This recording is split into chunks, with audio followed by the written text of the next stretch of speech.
They believe this is good. They believe this is virtuous. They believe that this is something that should be expanded beyond just chips. This is something that should be expanded into other areas, and that government should have much more planning role in the economy. And I think that is a big trend in the Republican side, who've always resisted this. 2022 is a big shift in terms of, I think, Republicans' attitude towards central planning.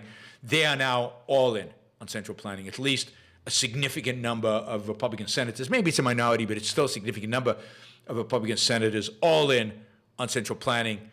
Who's the opposition now? Who's going to fight back against the left? All right, and then, of course, on the cultural front, I'd say Musk buying Twitter is a huge story. The Twitter files are a big story. The extent of the attempt of the government to influence Twitter. I don't think it was a completely new story. I think we knew about this for a long time. And of course, it's not a new story in the sense that government has been trying to influence what is being said on a broadcast TV. Government has been trying to influence what is said in print media for decades, and both left and right have been very, very, very active in trying to gauge. This has gotten worse, I think, since 9/11. 9/11 is really a turning point in American history because of the Patriots Act, which gave the government a lot more authority and a lot more tools to intervene in kind of the in media and in what is national security and what is not national security. So I think that's going to be an ongoing story. And the question is, what is the remedy? How do we stop that? And it's not clear. Taking it to court, voting the bastards out. What is it? Salman Rushdie was more of a America neglecting to protect the freedom of speech of writers, of bookstores. What we're seeing now is an attempt to censor, to tell publications you can't publish that story, or don't publish that story, or this is misinformation, and that's wrong, and this isn't. And all of this, in some senses, is a consequence of the idea that you can't trust individuals to think for themselves. So an authority has to step in and regulate it for you, right? Regulate it for you. All right. Let's see. Nottingham says he sent $100 by PayPal. Let me check that out. Let's see if it's there. We're making amazing progress here. So we're down to, and I'm not including PayPal here or the money I've already received in PayPal. We're to the point of raising $8,000 already, and we're over that because we've got a few $100s in PayPal. Yep, there's the $100. There's another $100. Okay, so we've done PayPal. We've got $380, $480, $580, $680. We had other $100, $780. $780, and I got 25. So let's call it $800. We've got in PayPal. We've already got $800. So really, technically, all we need is $1,200, and we've made the $10,000 match, which is pretty frigging amazing. Pretty amazing. All right, let's see. So that's kind of the world of politics. No good news there. Zero, zilch, nothing. Other than I think it was good news that in the midterms, a certain type of Republican got punished. I do think it was good news in the midterms that Trump was discredited. And generally, I think the best news of the year is if it turns out that this is the year where Trump lost his magic touch, lost his hold, his magic hold, if you want to call it, on the Republican Party. All right, let's see. Okay, so let's quickly move to international. Of course, the big news on the international front was Russia invading Ukraine. I have to say, pat myself on the back here, I was right on top of the story from the beginning, actually made some predictions about this that turned out to be true. A lot of people, including a lot of people on my chat, were super skeptical. A lot of people still deny the reality, but the fact is that Ukraine withstood the Russian invasion and has managed to push it back. Look, Russia still occupies big chunks of Ukraine. By the standard of who occupies whom, Russia's winning. But if you think about the news reporting that day, if you think about the news reporting in the week and two following, everybody was predicting Russia was going to occupy Kiev, was going to replace the regime there, and it was going to be over in days, if not weeks. Or weeks, if not days. And I said, hold on, this is going to be a lot harder. Russians are not that strong. They're not motivated. They don't have good weapons. And the Ukrainians are really, really, really motivated. And you know what? Motivated people, people who are fighting for a cause, fighting for their life, fighting for selfish reasons. There you go. People fighting for selfish reasons are ultimately really, really, really dangerous. Really, really dangerous. People fighting for some amorphous, undefinable, mystical, unexpressed, really, to some extent, motive. What were the soldiers fighting for? For Putin? For Russia? But the Ukrainians were fighting for their homes, for their families, for their loved ones, for their life. It doesn't compare. Anyway, Russia has managed to withstand this Russian assault. They've pushed back. They've gained a significant amount of territory, more territory than anybody that I know of out there. Military historians, military experts expected of them. Truly stunning. I have to say, and I know this is unpopular in certain quarters, I get more hate mail about this than almost anything, even more than what I say about Trump and DeSantis. Zelensky has proved to be an exceptional wartime leader. You know, some political leaders are no good during peacetime. I mean, Churchill could not hold office in peacetime. Indeed, the first election after World War II, Churchill, who won World War II for the Brits, who held them together, who gave the most inspiring speeches ever, who kept the country going in the face of Nazi evil. First election after World War II, what happened to Churchill? Voted out. And then when he was voted in later on, didn't do that great of a job. Zelensky is an amazing wartime leader. He has rallied his country. He has inspired the world. He has inspired his fellow Ukrainians. He has no problem going to the front and engaging with the soldiers. I mean, some of his lines from the first days of the war, you know, I need ammunition, not a ride out of here. The fact that he stayed in Kiev as assassins were deployed to try to kill him. The fact that he stayed in Kiev as Russian troops were closing in. And everybody, every single pundit out there was predicting the fall of Kiev. That is unbelievably heroic. And not to see it as heroic, I don't know. I think there's something wrong with people who don't see it as heroic. With the Jordan Petersons of the world, maybe Jordan hasn't said anything bad about Zelensky. I don't know, but certainly, I get tons of commentary on my thing about how I don't understand Zelensky and he's really, really this evil, horrible guy, and so on. But really, to not get it, to not understand how heroic this guy is just stunning to me. I mean, so I think Zelensky is inspiration. He's certainly man of the year this year. He's certainly the most inspiring person of the year, certainly the most inspiring politician in maybe decades. Decades. I can't remember a politician that so inspired me. Now, we'll see is he good in peacetime, right? And is he everything he done good? No. I'm not for conscription, even in time of war. For anybody, not for the Russians, not for the Ukrainians, not for the Israelis, not for anybody, not for the Taiwanese, not for the South Koreans. So not everything he's done is good. But wow. And wow, not just to Zelensky. Let me just say, wow, hats off, salute to the people of Ukraine and to their ability to resist an invader, an aggressor, an evil force in this world, the ability to fight them back, the ability to fight for their land, their selfish determination to win this, their selfish determination to protect their own lives, their selfish determination to protect their own property, their selfish determination to protect their own families. we should all be saluting the Ukrainians. And of all the foreign aid the United States gives to all the countries in the world, the foreign aid that it's giving to Ukrainian now is the least of our problems. We give foreign aid to countries that are hostile to us. We give foreign aid to countries where the foreign aid probably ultimately lands up in the hands of people trying to kill us. We send our troops to 120 countries in the world.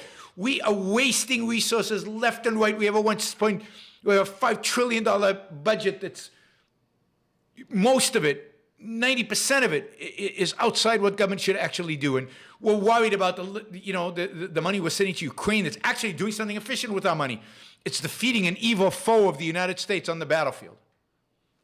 So again, of all the money Congress is spending right now, this should be the least of our problems. And you can tell kind of the ugliness, I think, of so many politicians, particularly on the right, who in years past were so defense-oriented, so pro-American, so anti-enemies, and who hate China, who despise China. But Russia, who actually invaded a country. China's not invaded anybody yet. But Russia has actually invaded a country. They're tolerant. We don't want to help the president. We don't want to piss off Putin. We're afraid of Putin. We're cowered before Putin. He might use nuclear weapons. We should cower before him.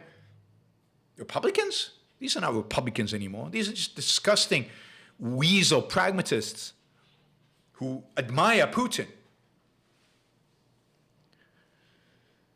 All right, let's see. Another. My story that I've been following now for weeks now, maybe a couple of months, is Russians falling out of windows. We've had a whole thing of Russians falling out of windows. Well, Atlantic Magazine actually have a story this week coming out. One of the elite stories is, I don't think they call it Russians falling out of windows, but basically they're making lists and they're describing all the deaths of all these Russian oligarchs and Russian businessmen and Russian critics of Putin who have died this year. So this story is getting legs. This is a real story.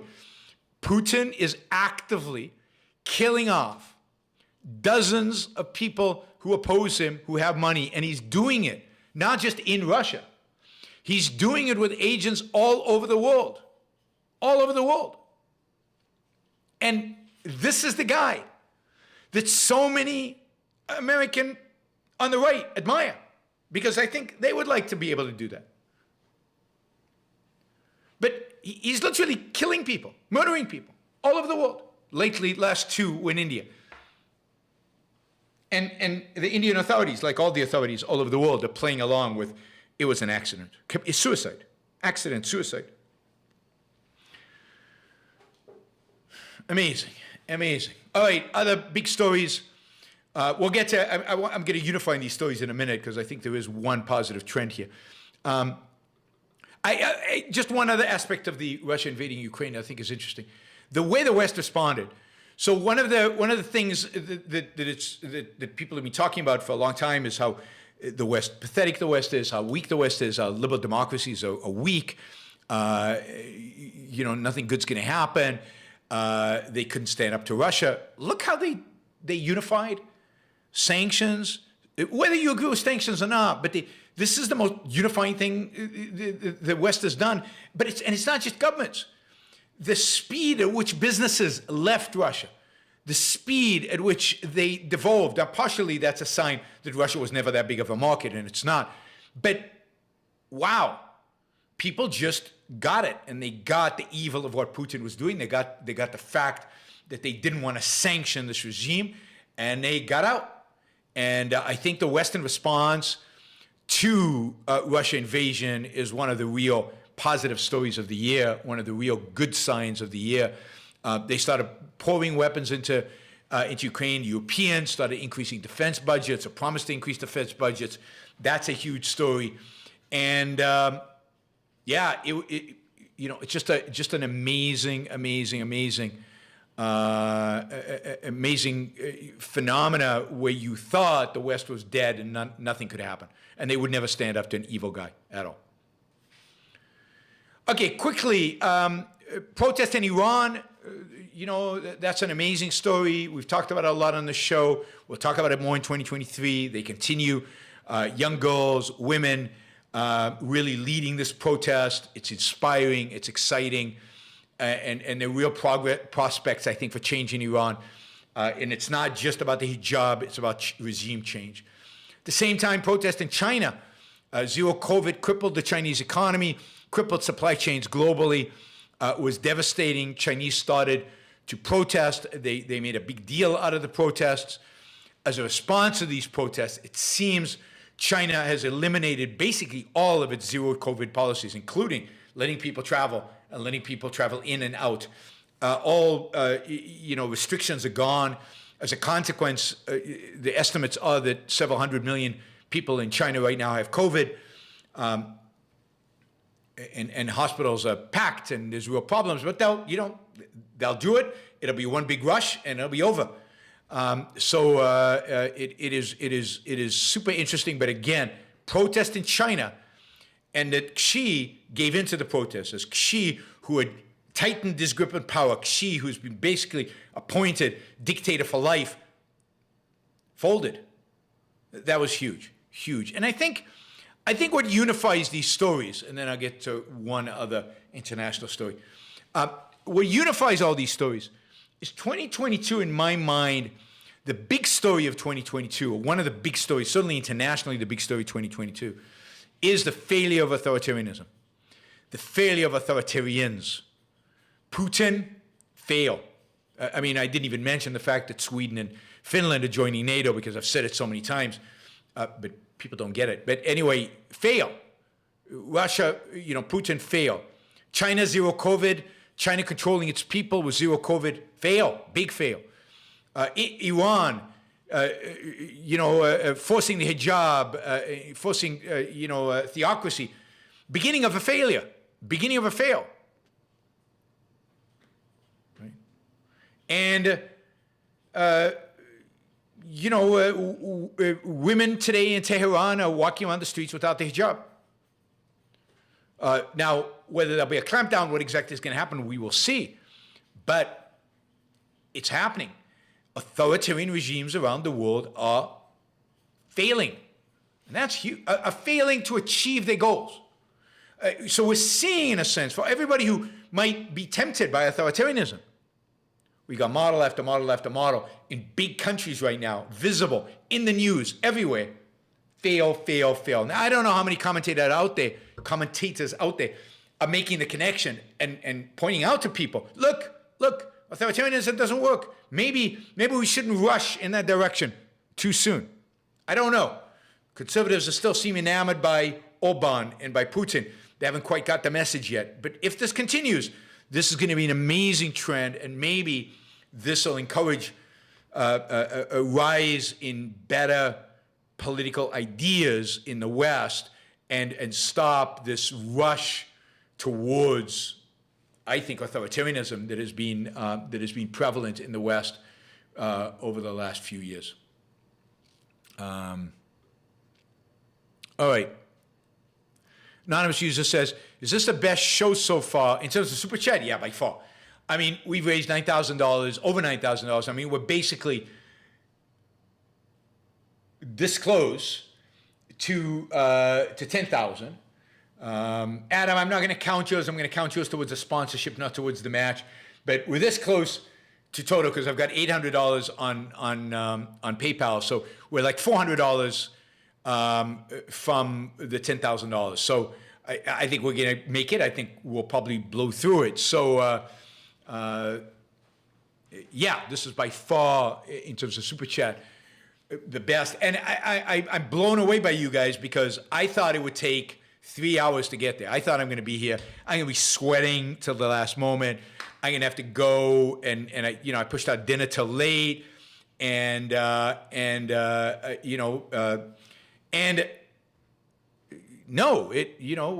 what's it? An hour and 10 minutes. We're already at numbers. We've already raised $9,000. I could have never imagined that would happen. So you guys are the best, by far, the best supporters of anybody on YouTube, by far. No question. I would remind everybody, like the show before you leave. Just press that like button. Doesn't cost you anything. It's not hard to do. Just like it. Maybe do it now so you don't forget. Really helps with the algorithm. We get more people engaged. We're already up to 199 people watching live. I think we're going to get over 200. Hopefully we'll have more than 200 likes by the end of the show. It would be great if we had over 200 people watching at the same time. Of course, I asked for likes, and I mentioned 199, and two people leave, so we're down to 197. So, but I'm sure we'll get there. Okay, last international story, and then we'll go on to kind of better news. Last international story is basically the implosion and collapse and complete turmoil within the Conservative Party in the UK. The UK Conservative Party, which I had a lot of hopes for, which I thought without Boris Johnson could do great things, that has, I think, some really, really talented people that have better ideas, that are not encumbered by religion. So a political party that I thought could go far. Yet it imploded before our eyes. Boris Johnson resigned. Then Liz Truss came on board, had some good ideas, presented those as good ideas. The markets didn't like them. She couldn't explain them. She and her Treasury Secretary bumbled their way through. Markets didn't like that either. So she resigned. So we got Rishi. Rishi's just, God, a statist, leftist in the guise of conservatives. Another, worse than Boris Johnson, a kind of a Boris Johnson with none of the flair, with none of the intrigue, with none of the craziness, but just the same policies. So we got a left-wing conservative government. J Marvs, thanks for the support. Really appreciate it. Same with Walter. I'm going back to people who didn't make a comment because Fent Hopper, thank you. Yeah, all the others made some comments. I'll be able to get to them in a little while. All right. So that's a tragedy and sad and depressing. And you know I love the UK, and I think there was real opportunity to make a change there. There was real opportunity to have an impact. And yeah, it saddens me that it didn't happen. On the contrary, it got worse. And I think now the left really has a chance in England because there's no, what's the alternative? Two statist parties again. It's like America. Two statist parties. And it's just a question of the kind of statism. Who's going to rush to go to carbon zero faster? Who's going to rush to have industrial policy faster? And it turns out, I think, given the path that the UK has taken, and this won't be popular what I'm going to say, given the path that it's taken so far, Brexit was a disaster. Brexit was a disaster. Better off staying in the EU. We'll see if I'll change my mind if policy in the UK changes. But so far, Brexit has turned out to be a disaster. No deregulation, no new free trade agreements, and horrible policy, horrible policy throughout, and the UK probably having a worse recession next year than much of Europe. So they had this thing called Brexit that they could have done a lot with, but it turns out that Brexit was not about what some of the better supporters thought it was about. For a future show, we'll talk more about Brexit and the UK and what's going on there. All right. Ready for some good news? Okay, just a few good news pieces, right? Just a little bit of good news. The planet holds 8 billion people. 8 billion people. That's good. That's cool. There's more people than there were before. We're still growing in population. That's a good thing. 8 billion minds are better than 7 billion minds. More good stuff is going to happen. Officially, we crossed the 8 billion mark, and I'm good with that. I am happy about that. At the same time, as we crossed the $8 billion mark, it turns out that we have probably passed peak agricultural land. That is, the amount of land we use today for agriculture is probably going to shrink from now on, even as the population continues to grow, because we're so much more efficient, so much more productive in developing that land. Now, in America, in the United States of America, and I think much of the West, peak agricultural land was a long time ago. But it's a beautiful thing to have more efficiency. More efficiency means less, using a product less to achieve greater and greater output. Agriculture is only becoming more productive. And as it becomes more productive, more land gets freed up for forests, for recreation, for other stuff.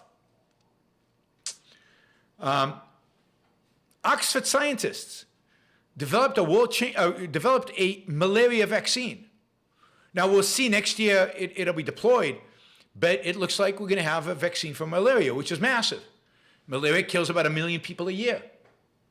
And having a malaria vaccine will save a lot of lives. So 8 billion, it'll grow because life expectancy is going to increase, particularly in places like Africa and in parts of Asia over the next decade, because of things like a malaria vaccine. But it's more than that. We saw big advances in immunotherapies for cancer this last year. We saw a trial in which 13 patients out of 13 patients recovered fully without any invasive surgery and without any chemo and any radiation, just through immunotherapy. Immunotherapy is basically getting your own immune system to fight the disease, in this case cancer. So you're not sending in poison to kill the cancer. Your own defense mechanisms, your own body, your own antibodies are fighting the cancer. Now, I don't know the science behind it, but that's pretty amazing. Some of the research, some of the progress has been made in this has used mRNA vaccines to deliver the immunotherapy and to stimulate it, to cause it. So massive breakthroughs, I think, are coming in the treatment of cancer, in the treatment of malaria, in the treatment of other diseases. I mean, there's truly amazing stuff going on. Here's a few just quick stuff. On the front of space, two really, really cool things. The James Webb Space Telescope was deployed. Now, I don't know much about space. I'm not a space junkie. Physics, astrophysics doesn't really interest me, I have to admit. Of all the sciences, it's the one that probably interests me the least. Keith Lockett shouldn't hear this. But this is the most sophisticated and complex observatory ever constructed. It's a phenomenal thing. It costs $10 billion, and it's in orbit. It's an infrared observatory, and it has this amazing mirror, 21.3 feet long across, that can image objects 9 times fainter than its predecessor, the Hubble telescope. So this is amazing. We'll learn a lot more about the universe. This is a gift for the physicists, a gift for the astrophysicists. Truly stunning technology, and that's up in space now. This is pretty amazing. I guess I missed this story, but this is a pretty cool story, right? On September 26th, NASA smashed a refrigerator-size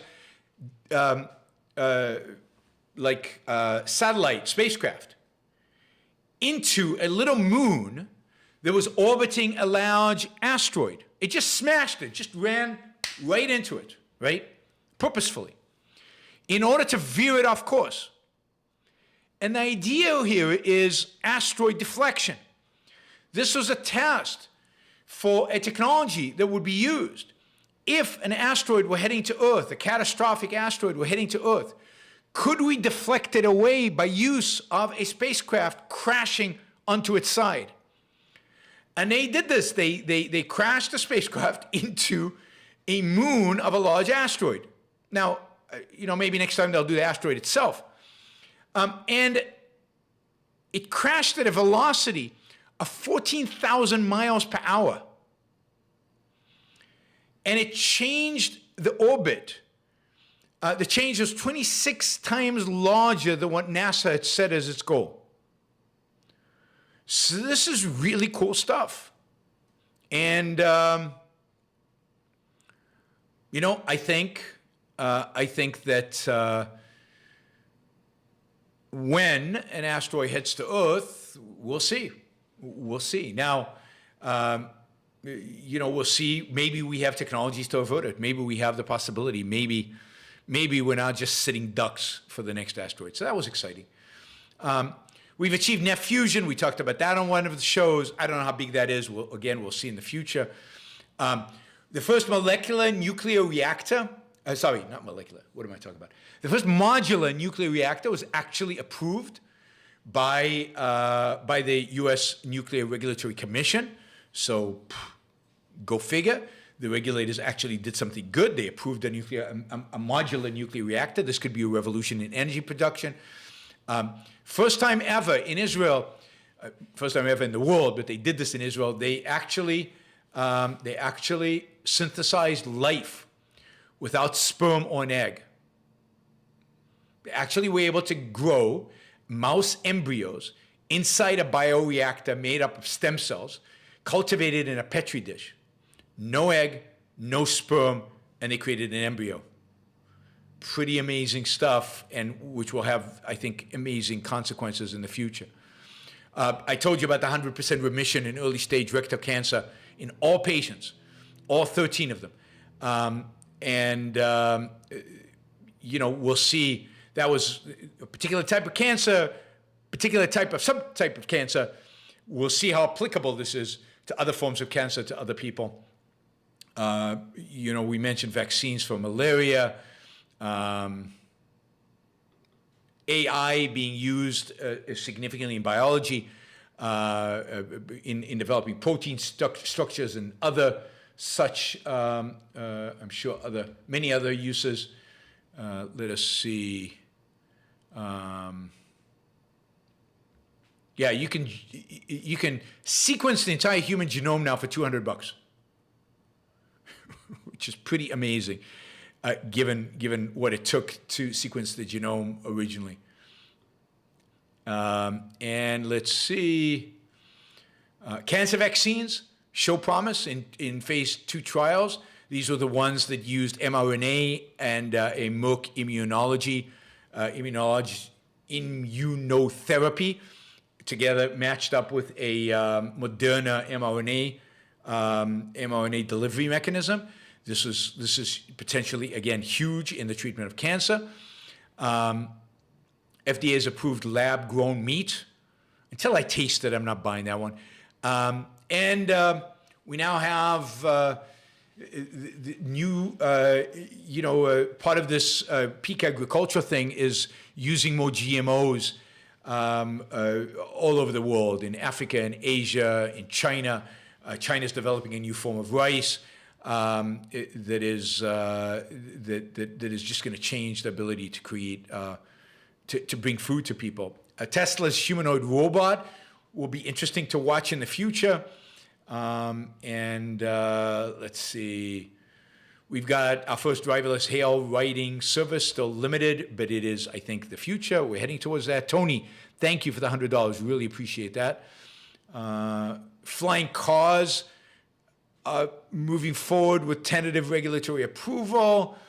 All right. And, of course, AI is growing dramatically, and maybe one little illustration of that was Troy. Thank you. Troy, with 500 Australian dollars, is going to bring us very, very close to, just on the show, not counting PayPal, achieving our $10,000 goal. So we're now down to $327 short of the goal.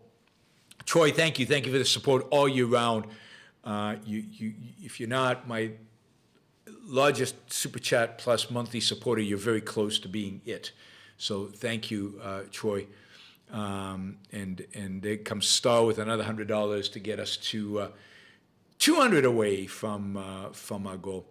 Let's see. And then, of course, we all know the Chat GPT, but also you're seeing AI being used in biology. You're seeing AI being used all over the place for really positive things. All right. Whoops, I didn't want to do that. I didn't want to close that. Let's see, where was it? All right, I am going to now turn to your comments, your questions. I know some of you have put into the Super Chats your favorite movies, favorite books, favorite stuff like that, so we can talk about that. So now we're just going to go over these the super chat stuff. We'll see how long that takes. Let's see. And I'll tell you what my favorite TV shows were this year. My memory is terrible about these things, so I'll do that. And then maybe we can talk a little bit about what I'm looking forward to in 2023. All right, Ragnar of the Desert. Thank you, Ragnar. Any thoughts on Alex Epstein's recent interview with Jordan Peterson? I haven't watched the whole thing, but from the bits I've seen, I thought Alex, as always, did a fantastic job. I thought Jordan Peterson treated him with a huge amount of respect. I thought in the last half hour, Alex managed to push back against Jordan Peterson's some of his false ideas. Again, I'll probably do a review of that interview later. I know a lot of people have asked me questions about it. But look, Alex is really, really good. Alex has done a phenomenal job. His book is phenomenal. The influence he's had, I talked about this yesterday, the influence he's had on what do you call it? On the industry is amazing. The influence he's had on the debate is amazing. So, and Alex put out yesterday this long thread about kind of his intellectual development. I encourage everybody to read that. I think that was really interesting and fascinating. Alex is doing and going to continue to do amazing things. And again, what we really need is 100 Alexes, 1,000 Alexes. I don't know, but maybe we need 15 Alexes and 85 something else. But we need people dedicated and imaginative and productive and creative and rational as Alex, bringing our ideas to the world and engaging the world with these ideas. And that's how we will change the world. I did a show yesterday from Minnesota's only on changing the world. And this is how we change the world. This is definitely how we change the world. I'm just going to remind everybody to like the show before you leave. If you like the show, don't do it if you don't. The 203 people watching live right now, would be great if we had 200 likes. As soon as I mention liking the show, people leave. It's a funny phenomenon. All right. Ian says, one of the shows I liked in 2022 is The Gilded Age. One of the main characters, George Russell, is loosely based on Jay Gould. But instead of being a villain, he is portrayed positively, showing off great integrity both in business and at home. Hopefully season 2 is good. Yeah, I watched Gilded Age, and I really did enjoy it. It's somewhat mixed because they can't avoid kind of, in a sense, the lack of understanding of what the era was really like. But there's a lot to like about the show, and I think they overemphasize kind of the snobbery of some of the characters, the old money versus new money. I mean, basically they were all new money, particularly as compared to the British. But I did. It was very well made, very well acted, and I did like the main character. Although again, they can't avoid little scenes where the character can't really explain fully what his productive genius is and what his contribution is and what the value creation is. So, but yes, one of the best shows this year, one of the most enjoyable shows I enjoyed this year was The Gilded Age. Definitely worth watching. All right, Amlan Gupta, thank you, Amlan. A while back, you said countries like Canada should not have nuclear weapons. But if the U.S. should not be responsible for defending other countries, I agree. Why shouldn't semi-free Canada not have any weapons that Canadians want to secure their national defense? I can't remember saying that Canada shouldn't have nuclear weapons, but I say so many things. I might have said it. Look, I think that what should happen, in order for not every free country to have nuclear weapons, and not for nuclear weapons to be everywhere, and not for some free countries then becoming not free countries, and the nuclear weapons falling into the wrong hands, and not just having a massive proliferation of nuclear weapons. What I do think could be done is that free countries could align with one another in treaties that would involve an understanding about protection vis-a-vis nuclear weapons. In a sense, that's what NATO is. It is an understanding that if Europe is attacked with nuclear weapons, the United States will defend it, or more effectively as a deterrent to the use of nuclear weapons, because Europe falls under the umbrella of the United States. Now, I happen to think that the Europeans should do it themselves. Europe is a big enough continent. It's far away from the United States. They have interests that are not exactly the same as the US, for example. They have much, much more interest in deterring Putin than we do. So I think that Europe could form an alliance where, as the French and the British, and maybe one other country has nuclear weapons and the rest don't, but everybody falls under the nuclear umbrella that these other countries provide. And I think North America could do the same thing. I think the United States and Canada and maybe Mexico could form an alliance under which the United States provides a nuclear umbrella for the North, so we don't have every semi-free country in the world clamoring for nuclear weapons because they feel like they're under threat. And that would restrain proliferation, restrain the idea that some free countries become unfree, and therefore those nuclear weapons falling into the wrong hands. Hope that explains it.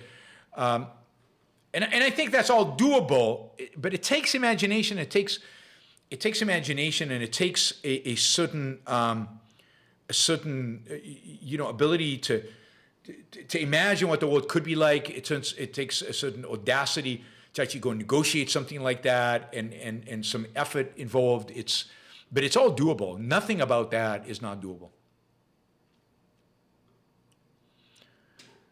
And it takes principles of foreign policy. Okay, Colin says, thank you, Colin. Thank you for the amazing content this year, apart from education.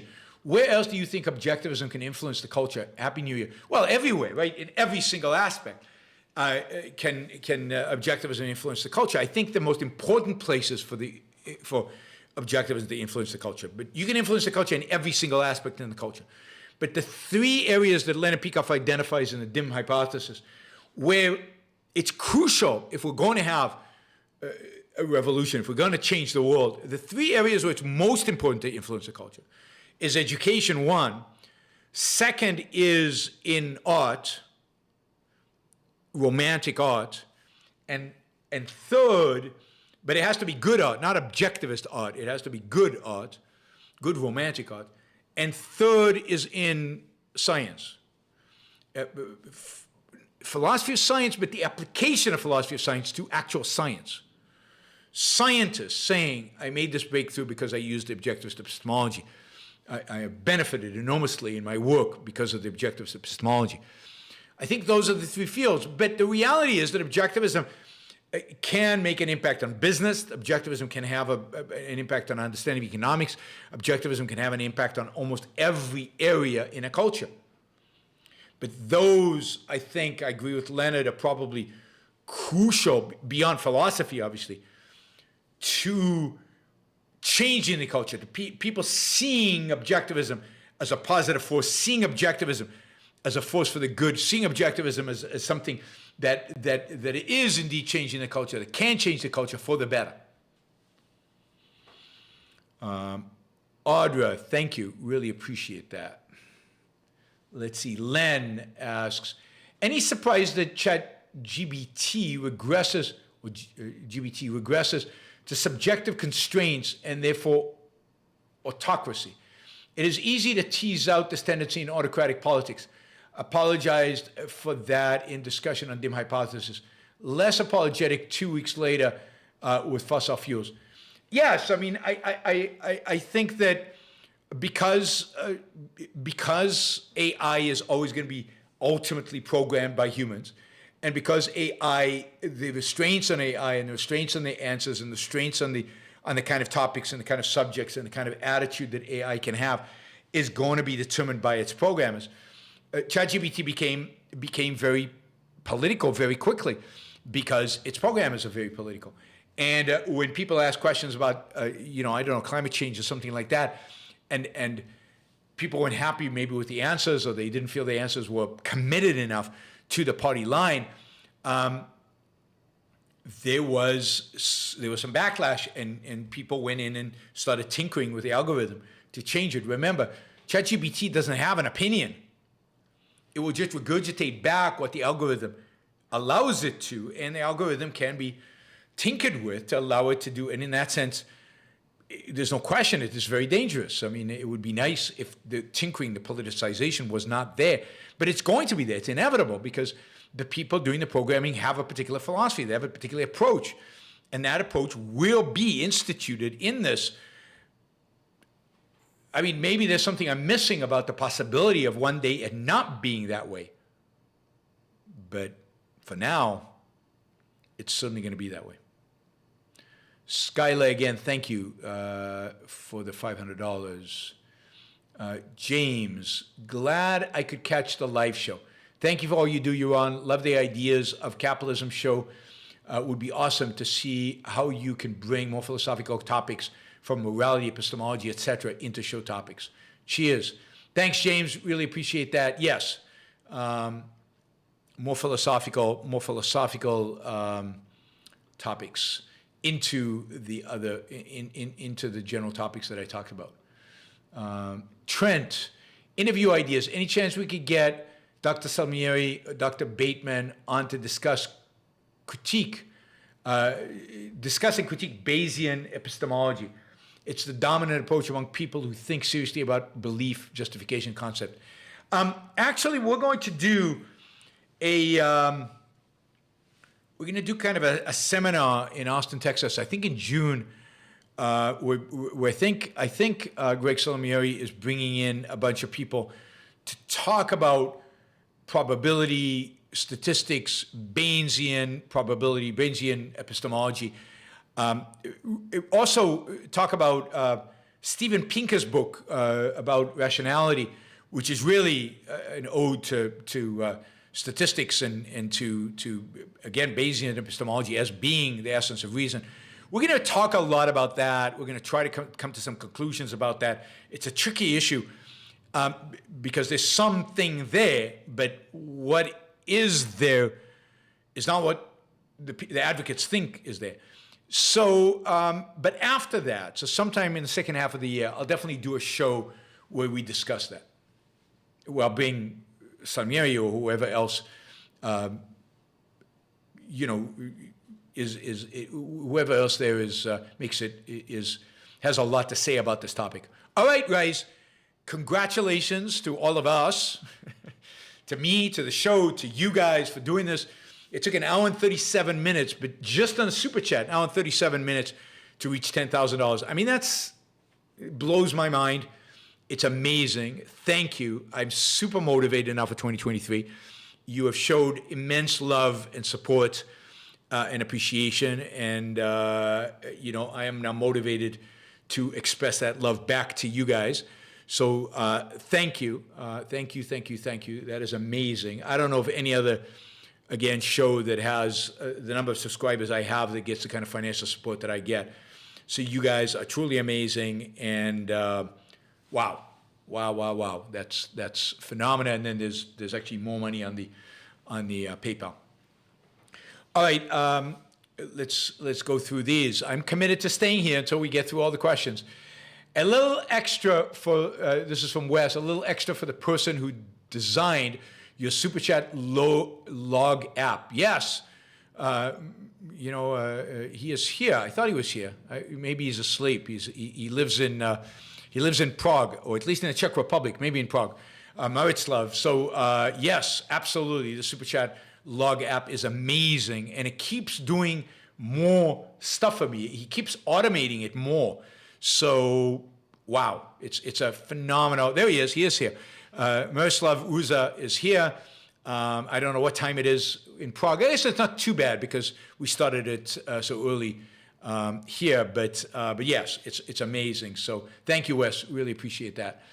All right, Yasser, thank you for the show. Keep me correctly informed about the current events and sharing your thoughtful opinions. Thank you. Let's see, Jason. My goal is that I will try to gather 365 points for government as a moral good out of your show next year. I'll keep the list and you can verify it, index from time to time. Happy New Year. Okay, sounds good. This relates to a discussion we had a few days ago. I can't remember when it was. Doug, okay, this is the song review. Let's see, did I capture this one? I want to make sure I've captured all the song reviews. Everlast, captured. All right. PB, $20. Your consistent high-quality intellectual productivity is impressive. I have ambition, but could never imagine producing in such a way. Can you offer any tips? All I can say is I could never imagine doing this. God, if you'd asked me 20 years ago if I would be doing this, no way. 30 years ago, forget it. Forget it. So it's work, taking advantage of opportunities as they arise, focus on learning and getting better at what you do, at understanding the philosophy, at applying it, at giving talks, at studying it. Join the Ayn Rand University, and study with read all of Ayn Rand's books, study Leonard Peikoff's courses, read Opal, read them, and read the news, read books, engage in the world. Don't bury yourself in objectivism. Be out there in the world, engage with it, and then I think slowly work on it. And anything is possible. Again, I would have never believed I would be doing this, and that I could do it the way I do. Thank you, PB, and good luck. I'm looking forward to having more. All right, Richard, thank you for all you do. Best wishes for a great outcome today. We got the outcome. Thank you, Richard, with you and everybody else's help. Okay, we got Empire State of Mind by Jay-Z. I got that one. Kids in America by Kim Wilde. Got that one. Okay, got that one. Let's see, there was another one. Handlebars by Flubberts. Got that one. Okay, thank you.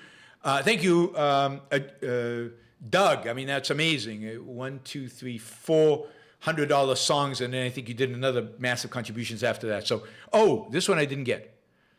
Kids Aren't All Right by the Offsprings. Oh, no, I did get that one. Got that one as well. Thank you.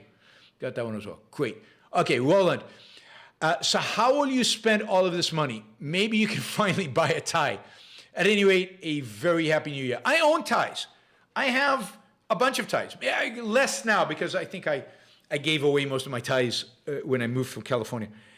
No, I've basically sworn that I will never wear a tie again unless I'm kind of forced to. I don't know if I attend a wedding and it's a formal wedding, if it's a formal occasion, I'll wear a tie. But no, I'm never going to wear a tie again unless I have to. I don't like ties. I've never liked ties. As a kid, my biggest rebellion was over clothes. I am a believer in clothes that are comfortable.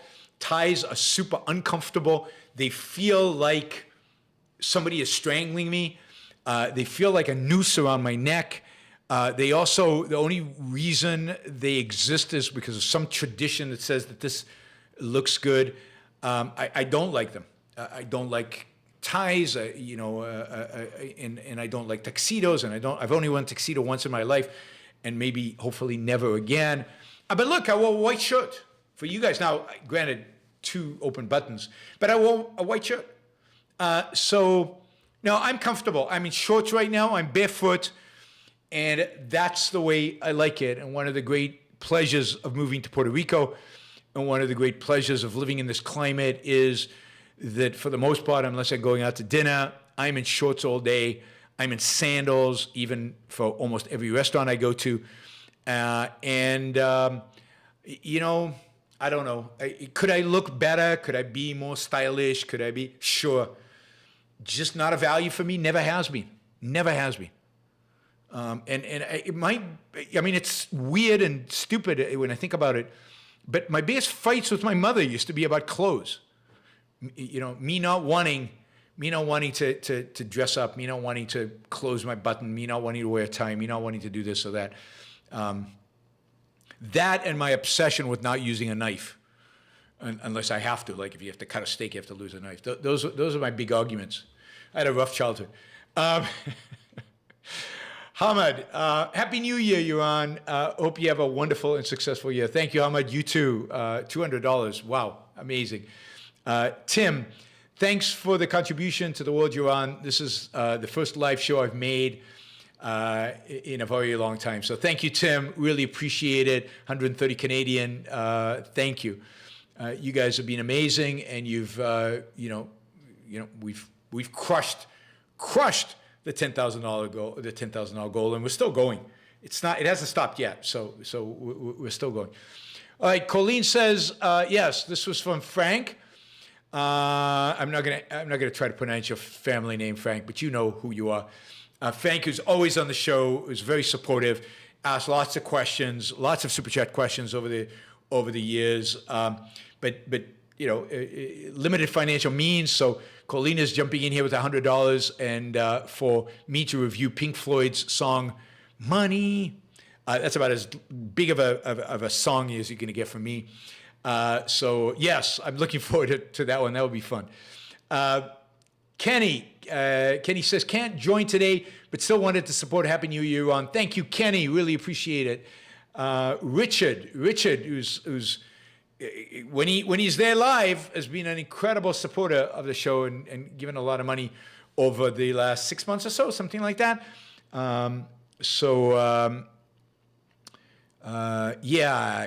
Richard writes, Happy New Year, Yaron. I'm thankful for the new format and the existence of heroes like Yaron, who has helped me and helped convert 3 childhood friends of mine. Wow. Doing my part to try and hit the target today. May 2023 be better than 2022. Much better. Much better. We're going to make 2023 much better in every dimension. Seth, thank you for a great 2022. Looking forward for the new year. See you in Austin next month. Yes, I will be in Austin in just 3 weeks, something like that. Thank you, Seth. Liam, what do you mean by don't evangelize objectivism? I'm extremely passionate about bringing my Ayn Rand and objectivism to new people. To what point would you classify evangelizing and being dogmatic? Well, I think this is the point. Evangelizing by necessity is all about, because it comes from evangelizing almost always is about religion. And it has the sense of emotion, of beating people over the head with a particular idea, of being somewhat obnoxious about it. That's all I'm saying. Don't do that. Should you be passionate?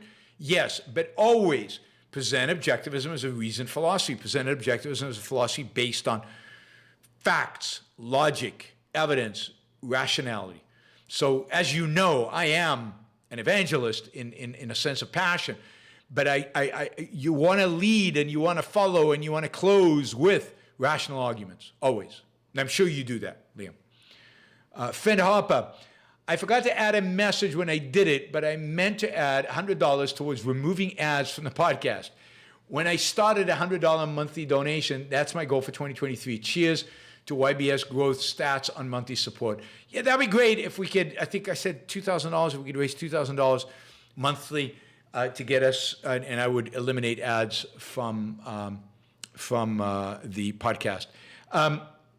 Yes, and I love the fact that you, Fred Harper, does a lot of super chat, but I love the fact that you're also doing now the monthly contribution. I mean, if everybody did a monthly contribution, if we got a significant number of people doing monthly contributions, that would be so cool. And the more the monthly contributions go up, the less I'm going to bug you about the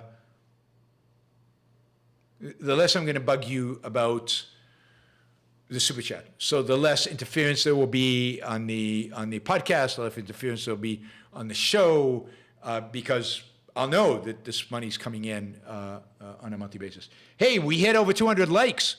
Very nice. Thank you guys. Really, really appreciate that. All right, John. John says, I'm sure this isn't on any, oh yeah, you said this. I'm sure this isn't on any of your movie review list. It's called Puss in Boots: The Last Wish. I went with my best friend and his 2 kids, not expecting anything special. It was great.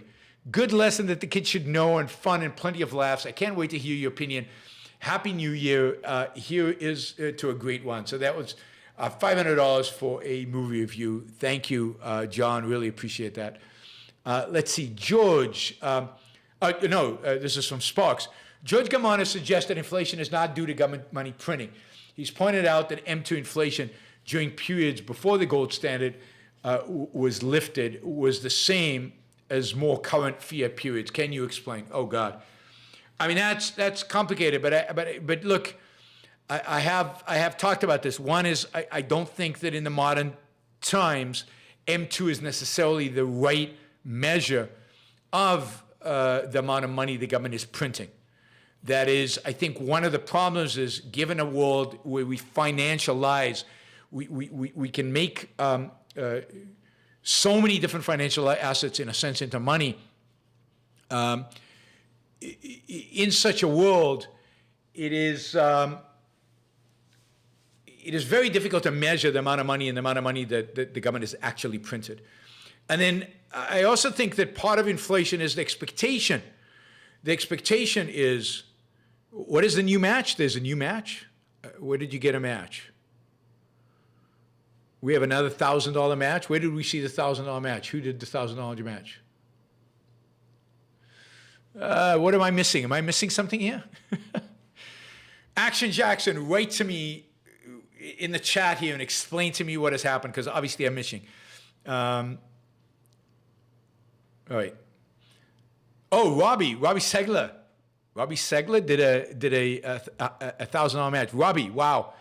Thank you, Robbie. That is amazing. Really appreciate that. So, okay, so we're $301, just super chat, he said, not PayPal. So $301 away from another $1,000 and another $1,000. So this will bring us up to $22,000 in total.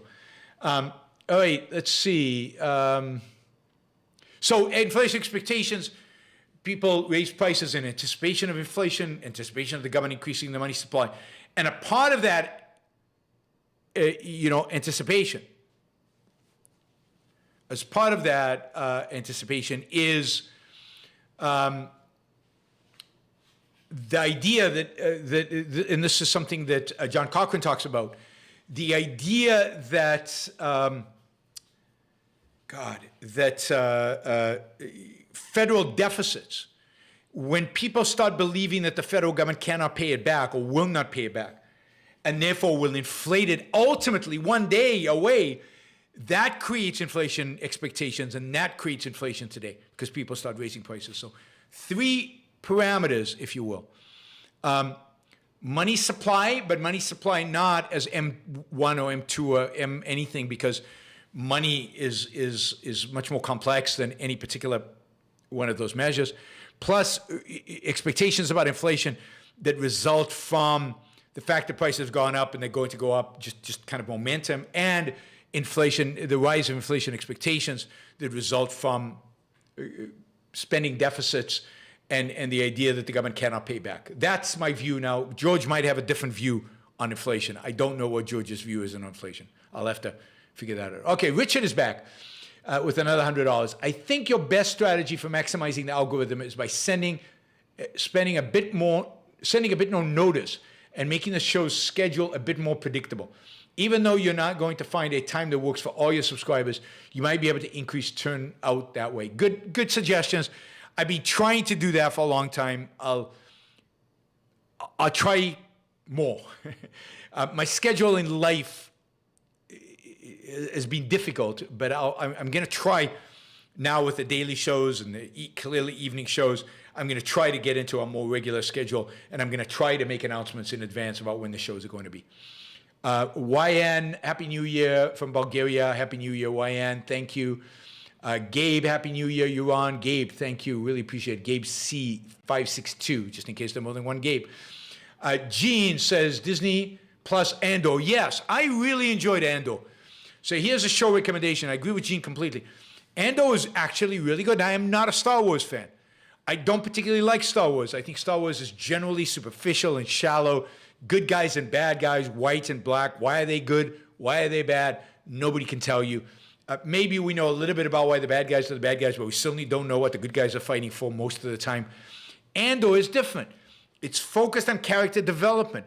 We start out with a hero that doesn't want to be a hero, wants to have nothing to do with the hero, and runs away, doesn't run away from fear, but runs away from being a hero, associated with it, and just takes the money and runs, he becomes does his heroic thing for money and then escapes and learns over time by the actions of the bad guys that he has to step up, that is his life, his values, the people he loves, the people he cares for. He needs to fight for them, that is a requirement of life, and he becomes a hero. By the end of the show, he is a hero. And the support characters and cast are excellent. So I highly recommend Andor. It's on Disney Plus. It's really, really good, really, really enjoyable, heroic in a way that many shows are not, and one of my top 10 shows of the year easily. And again, this is from somebody who knows nothing about the. I mean, I've seen some of the Star Wars movies. I haven't even seen the Star Wars movie where Andor shows up. Ultimately, right? Ultimately, he shows up. But I haven't seen that movie yet. So, all right, this is from Robbie Segler and Vonda Segler. Sorry, Vonda. Yes, from Robbie and Vonda. Not to be very clear that the match is from the extra $1,000 is from both of them. Rogue One is, I think, I haven't even seen that yet. I will see it now because I enjoyed Andor. And from what I hear, Rogue One is but Andor, again, I think is very good. It deals with what does it take for people to rebel. It also shows that authoritarian regimes always fold. Authoritarian regimes always collapse. And it basically is, it shows the resilience of people, the willingness of people to rebel. And in Andor, his story and how he goes from doesn't want to rebel, doesn't want to stick his neck out, doesn't want to do anything, all the way to a hero, is the story of a number of other characters in parallel who become rebels and who rebel against the empire, who stand up. And in that sense, it shows us what's possible. It reminds me of, it inspires me, like that, it shows the process that is happening in Iran, that is happening in China, that maybe has the potential of happening in Russia, where people are standing up for freedom, people are standing up against the empire, people are standing up against the bad guys, and they are doing what they can to bring liberty, and it takes heroes to do that. And the movie deals with what the series deals with, the process of becoming a hero, and what it takes, and how resilient society is, and how pathetic, inefficient, self-destructive authoritarianism is, and why they can't ultimately destroy the rebels. Not ultimately, not in the long run. And I don't know that the rest of Star Wars does that. And Andor does that. The series does it. Okay, James. Not too gloomy in New Year's, but just to clarify, is Leonard Peacock predicting a Christian M2 dictatorship we can no longer reverse no matter what we do, or that there is still a chance of reversal? No, he's definitely predicting reversal. I mean, Leonard Peacock believes that ultimately truth wins. Ultimately, we win. Ultimately, objectivism wins, but it's the ultimately that's the question. When is ultimately? And it's a process, and it's part of that process towards victory. It's likely that we go through an authoritarian phase, and he predicts that authoritarian phase is a religious one, but even that's not necessary. It's an M2 one, and he thinks that's how history develops. You go to M2, and then there's a rebellion by the I against the M2, and we get a better world on the other side. So no, it's not the end of the world. It's just delays progress towards that great world. Wow, Abe just came in and blew away the match goal. So we're beyond 11,000. So we've gone beyond 11,000. Thank you, Abe. Really appreciate that. Fender Hopper, missionary. Oh, here's I guess these are books, series. What are these? These are books. Missionary Position. Yeah, what is Missionary Position? Remind me. Is that the book about trans issue? Yeah, that was, okay, so these are books. Missionary Position is excellent. If you're interested in trans issue, if you issue about how a non-objectivist but good, relatively good philosopher thinks about it, who is rational, I recommend the book. It definitely recommend the book. Chip Wars, my favorite book of 2022. I loved that book. I really enjoyed it. Again, didn't agree with everything, but really, an amazing book that got me thinking new thoughts about the world, got me, provoked me into rethinking my views on foreign policy vis-a-vis China and Taiwan, and well-written, entertaining, and so important when you read the book and you realize how important semiconductors are to the world in which we live. I mean, thinking about it a little bit, I think everybody realizes that, but the book really brings it to the forefront. What else? The Room Where It Happened, yes, it's a powerful book by, the name is not there because names are never there. I can see his face. But by Trump's national security advisor, about his years with Trump, being the national security advisor for Trump. There's a massive condemnation of Trump and the way he thinks and his foreign policy. And I think it's a fascinating book in terms of John Bolton. Thank you, guys. God, John Bolton, who I've always had respect for. I was disappointed that he took the position with Trump, but had respect for him leaving and then writing this book. Failing to Confront Islamic Totalitarianism, an A.R. book. Gun, Steel, and Germs, read that years and years and years ago. What Just the Demands, Ilan Journo's book is excellent. And The Beginning of Infinity is, God, there are chapters there that are some of the best stuff. They're just brilliant. And then the chapters that I just wanted to tear my hair out. But I highly recommend it for the good chapters. Beginning of Infinity, there's some really, really, really good stuff in there. So highly recommended by David Deutsch. All right, Richard. I loved Andor. Good, I did too. It's Star Wars, but better. But it's also revolting against a totalitarian government. Yes, very explicitly so. I'm also watching Mr. Sunshine. Excellent. With my Korean girlfriend. Even better. Her first time watching. And Other People's Money, the movie. Excellent. Andor and Mr. Sunshine. I did watch Mr. Sunshine this year again. I think my wife and I are making it a tradition.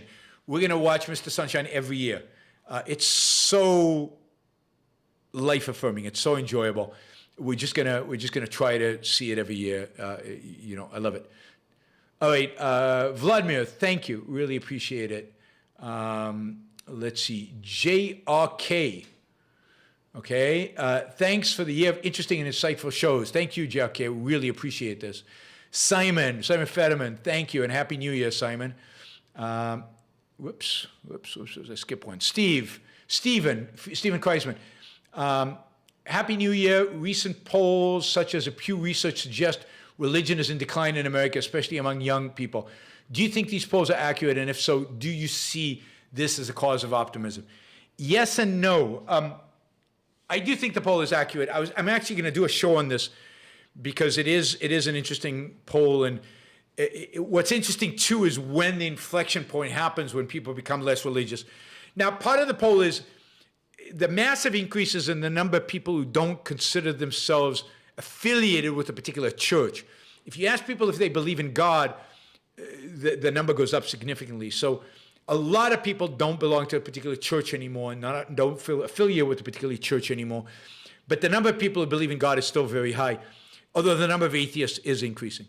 I am optimistic about it because that gives opportunity. But then the question is what fills the void. Something has to fill the intellectual void that they are faced with.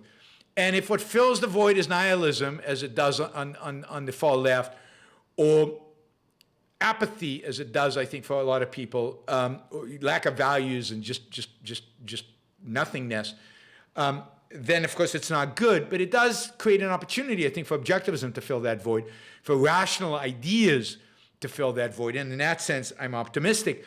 And it's good to see religion starting to die in America. I mean, it's about time. This process happened in Europe a long time ago, and it's about time it happens in the United States. Now, the thing I'm less optimistic about is, will this sustain a charismatic, dynamic leader, charismatic, dynamic movement that is fundamentally religious or mystical, that tries to unite the country in some way and maybe combines, as I've said in the past, elements of Christianity with elements of environmentalism or something new like that. Will it withstand that? And given that the fact that most of these people still latch onto mysticism in one way or another, that worries me. That worries me that they're setting themselves up for something. Maybe it won't be Christianity, but something new, different, or something that combines a number of different elements. Dave Goodman, in the long run, I am extremely optimistic about how benevolent, rational, and happy life will be. But in my lifetime, should I be?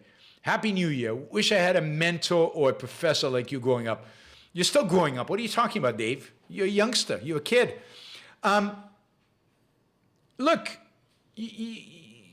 forget, there's a sense in which forget the long run, if what you mean by the long run after you're dead. Who cares? The long run you should be focused on is your life.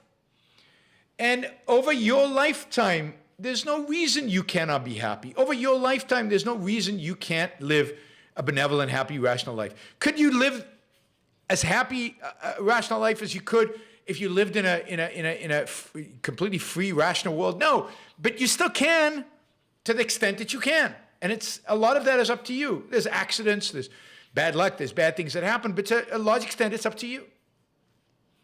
And so go out there and do it. Live it.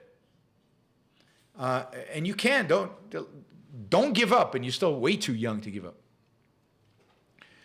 up. Mary Benz. This is a 20% down payment, it's $100, to the review of the novella Unromantics. Oh, God. All right. It's a novella, so it's short, right? I'm worried about that title.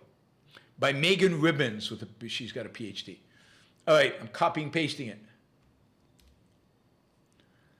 All right, I'll check it out. Thank you, Mary Benz. Thanks for the support. Fen Harper says movies. His favorite movies of the year. Belle, an anime movie. Don't know Belle. One Piece, Film Red, another anime movie which had a vocalized album that is my album of the year. Wow.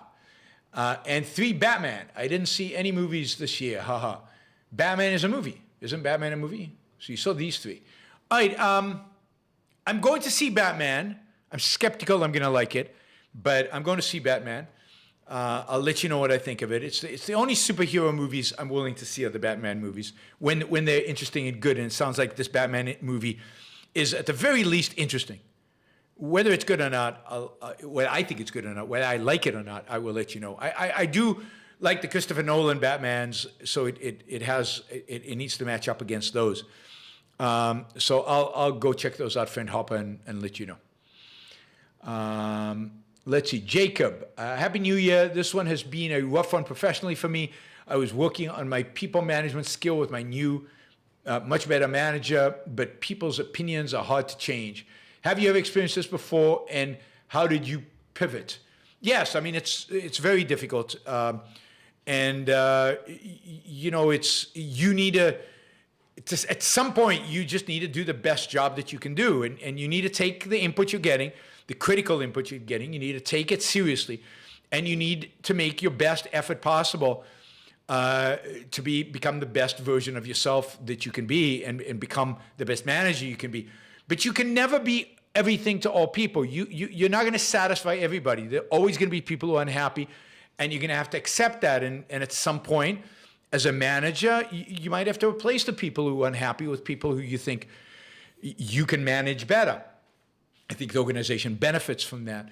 But first of all, take it seriously. Get good guidance. Get good advice from people who are good managers, who you admire, whose management skills you admire. Management is a skill set that you just need to learn.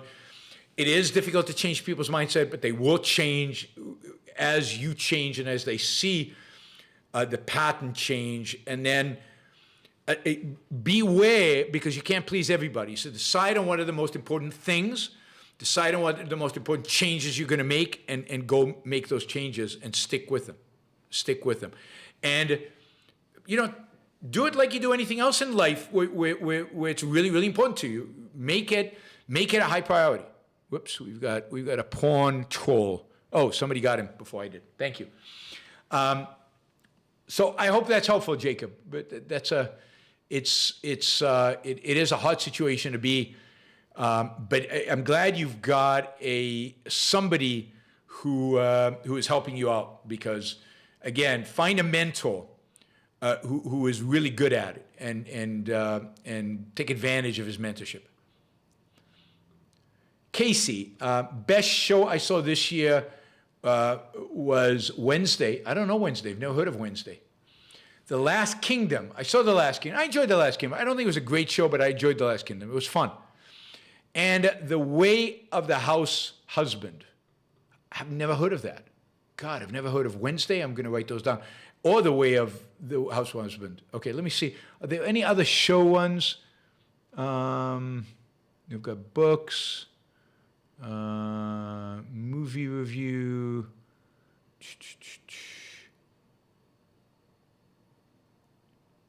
Okay, let me just give you a few shows that I recommend quickly, since we're talking about it. As I said, Andor, I really loved. So here's some that are a little quirky, that are suspense ones that I really enjoyed. I thought that the stories were quirky, the cinematography was really good. They kept my really interest, surprise twists, real kind of mystery. The Tourist, I thought was really good, filmed in Australia. I think it was Australia. Yeah, in Australia. The Tourist, I think you find it on Netflix.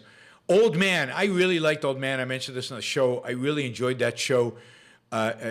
Really interesting cinematography, really interesting twists, excellent dialogue, just good, excellent characterization, really focused on characters and surprising characters. Really, the kind of characters I've never seen on the screen before. And that's always something when you see something and you go, wow, that's new, that's different. Never seen that before.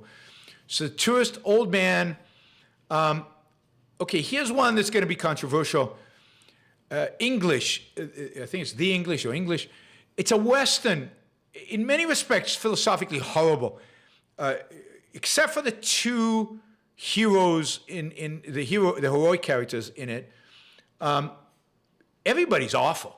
Everybody's like evil and bad, and so many evil people. And it portrays the West in the United States as just filled with evil people in it. A few, I think the sheriff was okay, was a good guy, but just a lot of evil everywhere. And the fate of the good guys is, you won't predict it when you first see it, but there's some malevolence there. But again, interesting, different, original plot, characters that I thought were interesting and I liked. I don't accept the vision that they portray of the West, but okay. In particular, they have a particular view of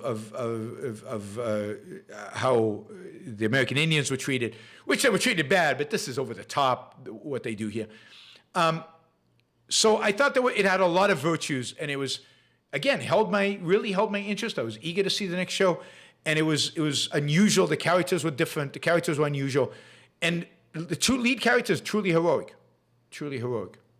And some scenes there, the female characters, is just wonderful. Just wonderful. Slow Horses, spy thriller on Apple TV, which I really liked. And I enjoyed The House of the Dragon. I didn't think it was as good as the original, but House of the Dragon was okay. I certainly thought it was better than the show on the Tolkien stuff on Prime. So House of Dragon on Netflix, I thought was quite good. All right, those are some of my recommendations. Thank you, Casey. Adam, I'd like to meet local objectivists again for discussions over dinner in a good restaurant. But now local folk are scattered, location unknown, across dozens of digital platforms. I'd love AOI to have an optional member site to connect for small dinner, not lecture, in-person gatherings. Yeah, I mean, we've tried that. Let me see if there's anybody at AOI doing that or interested in doing that. we'll see. Okay, Richard says, my freedom of speech is inhibited by the donation limit. YouTube is repressing my speech. I agree. And it's repressing my income. Thank you, Richard. Gail, Happy New Year, Yaron. Thanks a million for the inspiring sense of life and sharing your extensive integrated knowledge. Thank you, Gail. And I do think part of the attraction of the Yaron Brook Show is my sense of life. I know some people, I hope you enjoy it. Max, 50 Canadian dollars. Happy New Year, everyone. 2022 was the best year of my life because I discovered objectivism through YBS in late 2021. Unbelievable. That's so cool. I am 21. I'm still learning, so 2023 will be even better. Thanks for everything you're on. Thank you, Max. Love those stories, as you know. Very exciting. Adam, Cook Barbera is the guy you want to contact. Cook does that, and he could help you maybe initiate doing it yourself. So Cook is the guy at AOI who should be your contact for this. Andre, 100 euros. Thank you. And the euro has gotten stronger. The dollar has gotten weaker lately. Just watched the Executive Suite. That was fun. Happy New Year. Yes, Executive Suite, one of my favorite movies. Fun movie, interesting movie. Really great theme, great characters, great acting. Good movie. All right, Len. Len has the books I read or listened to. Opa by Leonard Peikoff. Yeah, everybody should be reading Opa by Leonard Peikoff at some point. To Tamed by Alice Roberts. Don't know that one. Being You by Anil Seth. Kindred, Neanderthal Life, Love, Death, and Art. Interesting. By Rebecca Wagg Skypes. The Incredible Unlikeliness of Being, Evolution and the Making of Us. All interesting books. Wow. All sound interesting. Thank you, Len. Thank you for sharing that. Appreciate it. Okay, Shazbal wants me to do a movie review of Princess Mononoke. Mononoke. Did I copy paste that?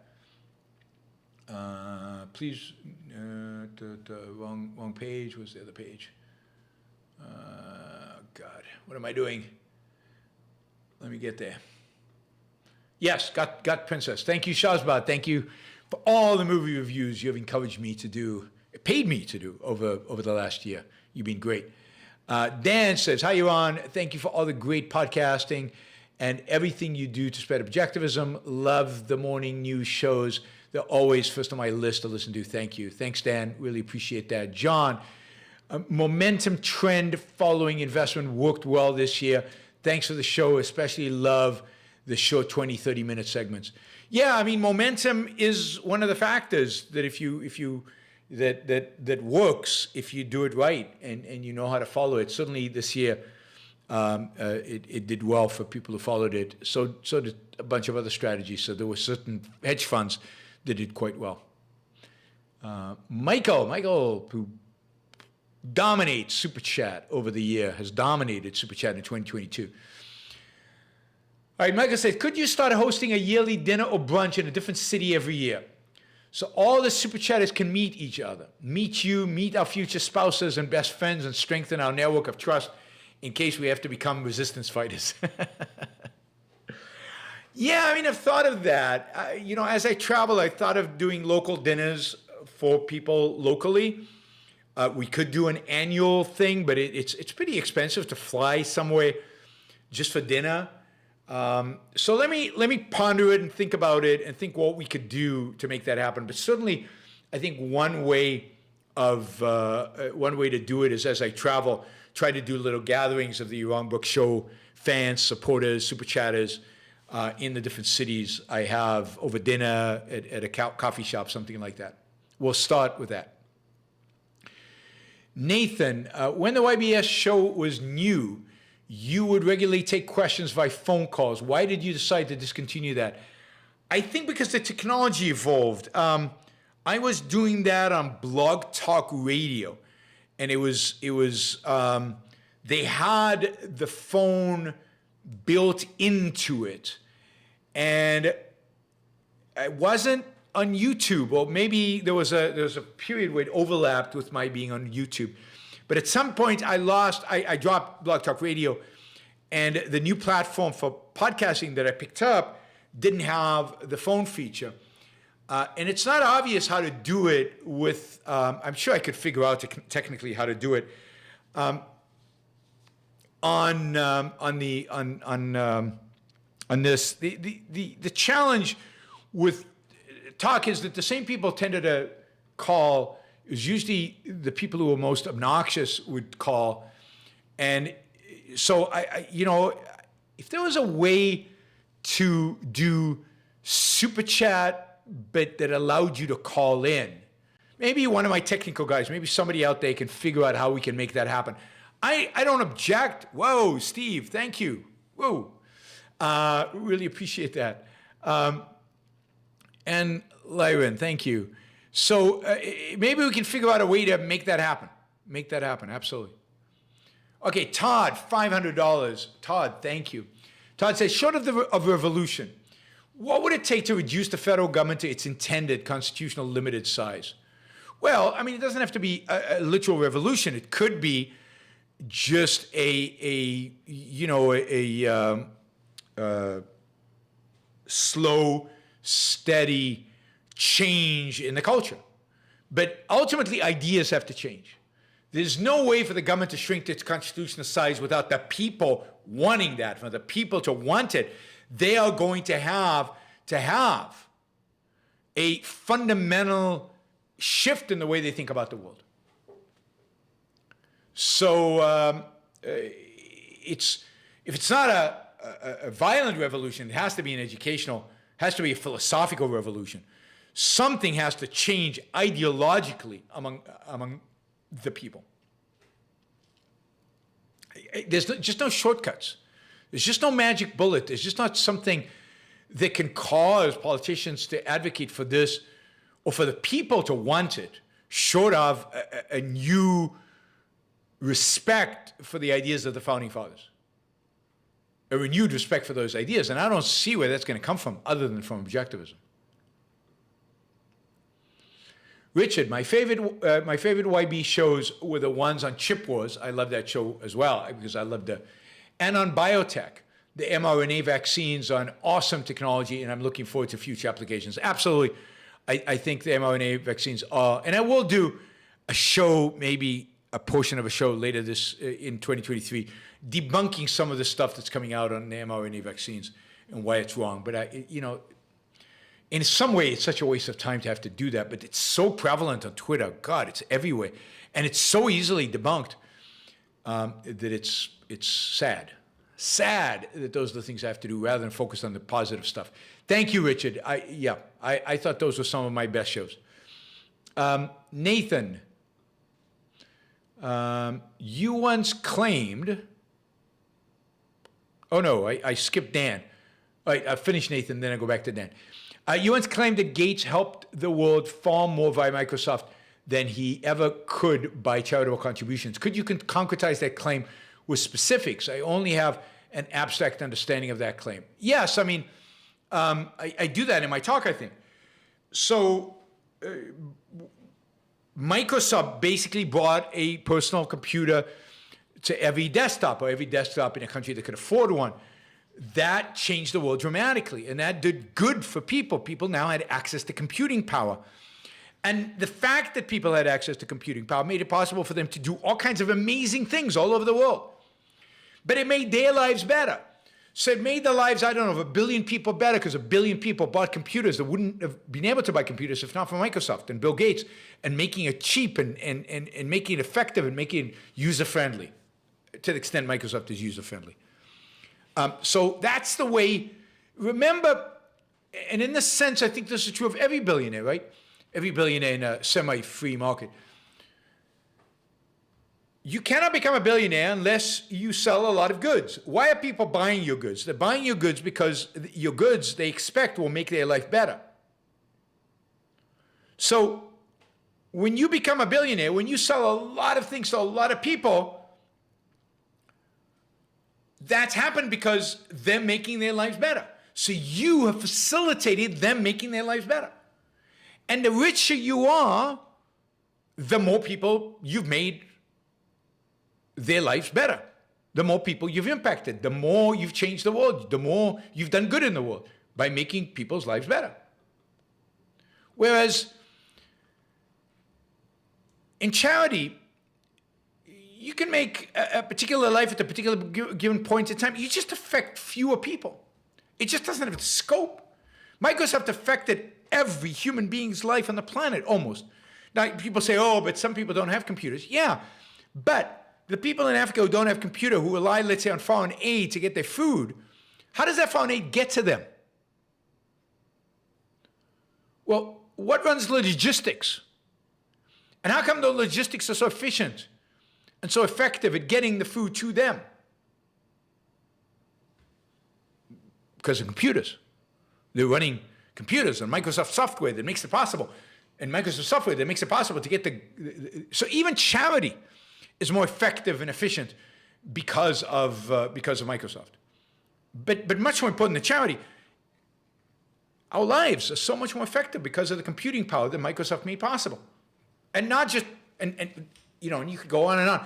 Think of all the employees they hired, all the people who had great salaries working at great jobs for Microsoft, but not only for Microsoft, all the companies that produce goods things that live on Microsoft platforms, and all the people they employed and all the people's lives they changed.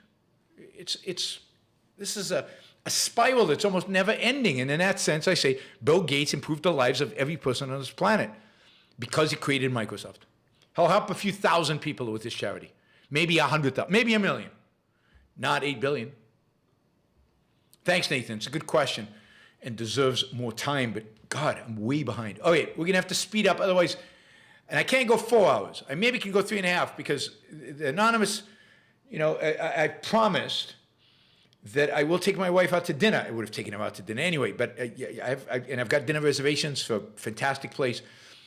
So I can't go forever. So I'm going to have to start doing quick questions. I should have just done, if I'd known there would be so much super chat, I would have not done my year-end review. Who cares? Just done questions. Okay, Dan says, I am psyched that like in one day, the China protest went from lift the COVID restrictions to we want free speech and downwards the CCP. It was unbelievable, yes. I feel that the regime is doomed with freedom ideas so prevalent, their thoughts. I agree. And this is the sense I had in 2018 when I was in China and why I was so optimistic about China. And then I turned much more pessimistic as Xi consolidated power and restricted freedom of speech in China. So I'm super hopeful that this will spur, and the fact that he folded will spur people to demand more and more and more and more freedom and liberty in China. And if China goes that way, watch out, world. What a dynamic, amazing place that is if they can shrug off authoritarianism. I am every time I go to China, I'm inspired by the Chinese people. Was says, thank you, Yaron. Thank you, Was. Really appreciate the support. Thank you. Ricardo, thank you for the immeasurable value you produce every day, a true hero. Thank you, Ricardo. Adam says, gotta listen to the replay tomorrow while cleaning up post-New Year's Eve party. Cheers to a positive and productive 2023. All PayPal coming for more dollars. Thank you, Adam. Really appreciate all the support over the last year plus.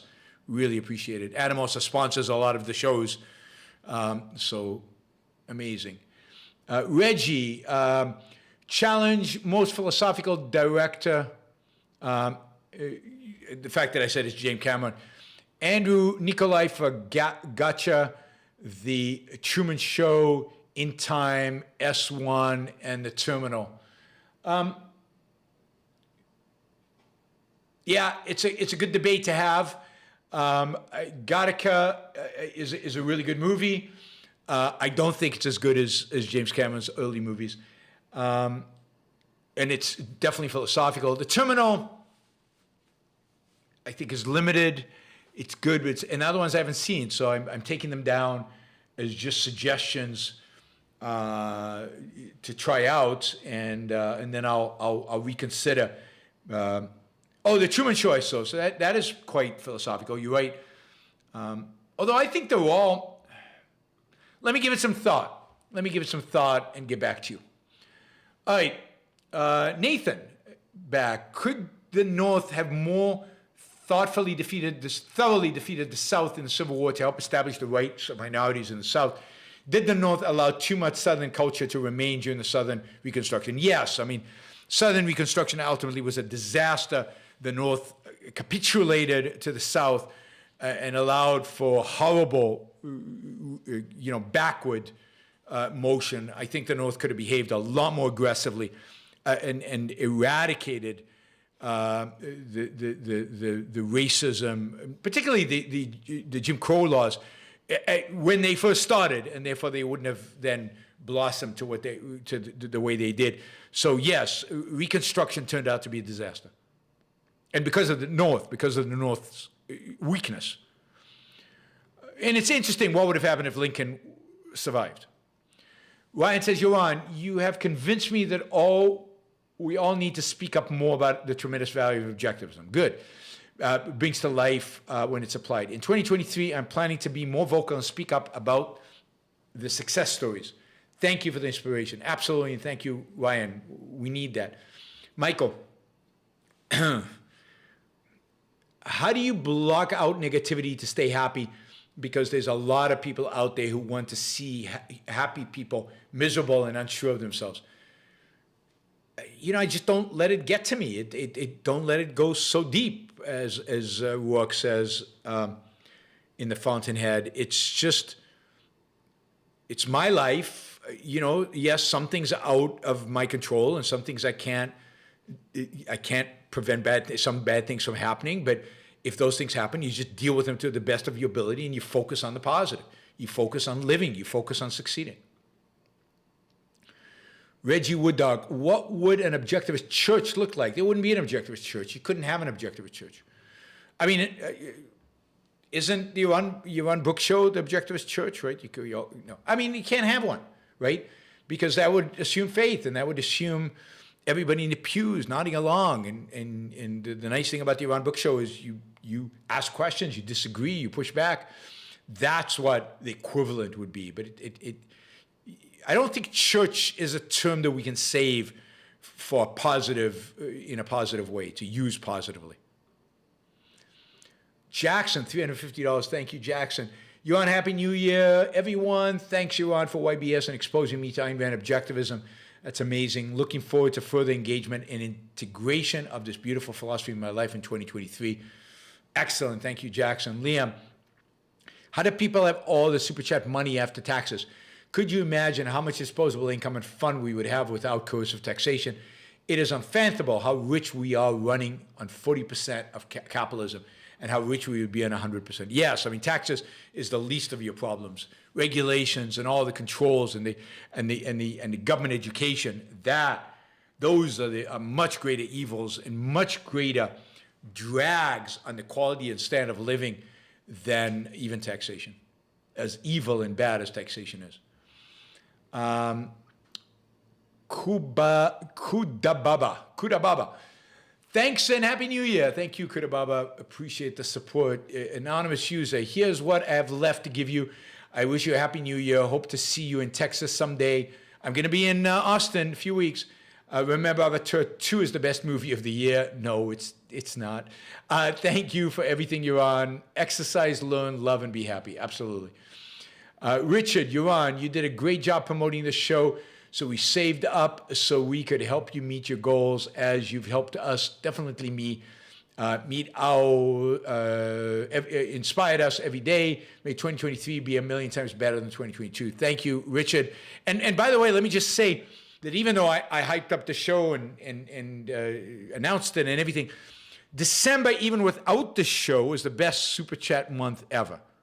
So even without today, December is the best Super Chat month ever, and hopefully it sets a new bar for January, February, and the months to come. But you guys have been amazing this year. Benjamin, Happy New Year, and thank you, Yaron. Thank you, Benjamin. I appreciate it. Jace, do you like sashimi, specifically tuna fish sashimi? I like all kinds of sashimi. I particularly like the fatty tuna. What are your thoughts? The tuna belly. What are your thoughts on private oceans in the United States and sell to private companies? Do you think they would increase supply of this delicious slice of fish? Yes, I think finding creative ways to privatize the fish stock, finding creative ways to privatize the oceans is something that we would do in a capitalist world. I think what we lack today is an imagination on how to do that. But in a private world, in a capitalist world, there'd be a lot of people with a lot of incentive to figure that out. Len, visiting the Niederwald Monument with real-time translation and follow-up with documentaries explaining Europe for me. Ominous parallels indeed. Russia is all that remains of that brand of evil. Must be broken up and let regions decide their fate. I mean, that would be great, but it's unlikely to happen. That evil still persists in Europe, unfortunately. It doesn't have political power except in Russia and a little bit in Hungary. But yes, it would be good if that power was defeated completely. Ray says, longtime follower, fan of the show and monthly contributor. I thought I usually listen offline. I'm here in person to help make the 10K match. Here's to a banner year for the show in 2023. Thank you, Ray. Thank you. Stardust, value for value, watched a ton of your shows and has improved my life. Thanks. Thank you, Stardust. Oscar, favorite books of 2022, Men Without Work by Nicholas Ebbestad. The Righteous Mind by Jonathan Haidt. Jonathan Haidt is interesting. The Gulag Archipelago. Oh, you read that? Wow, I read that in 40 years ago. 40 years ago. Wow. By Alexander Solzhenitsyn. Solzhenitsyn, I read him in my early 20s. It was very, very powerful stuff. Very powerful stuff. I disagree with him philosophically, but very powerful stuff. Richard, I think I'm nearly at the limit. Thank you for covering the science and innovation in the news you're on.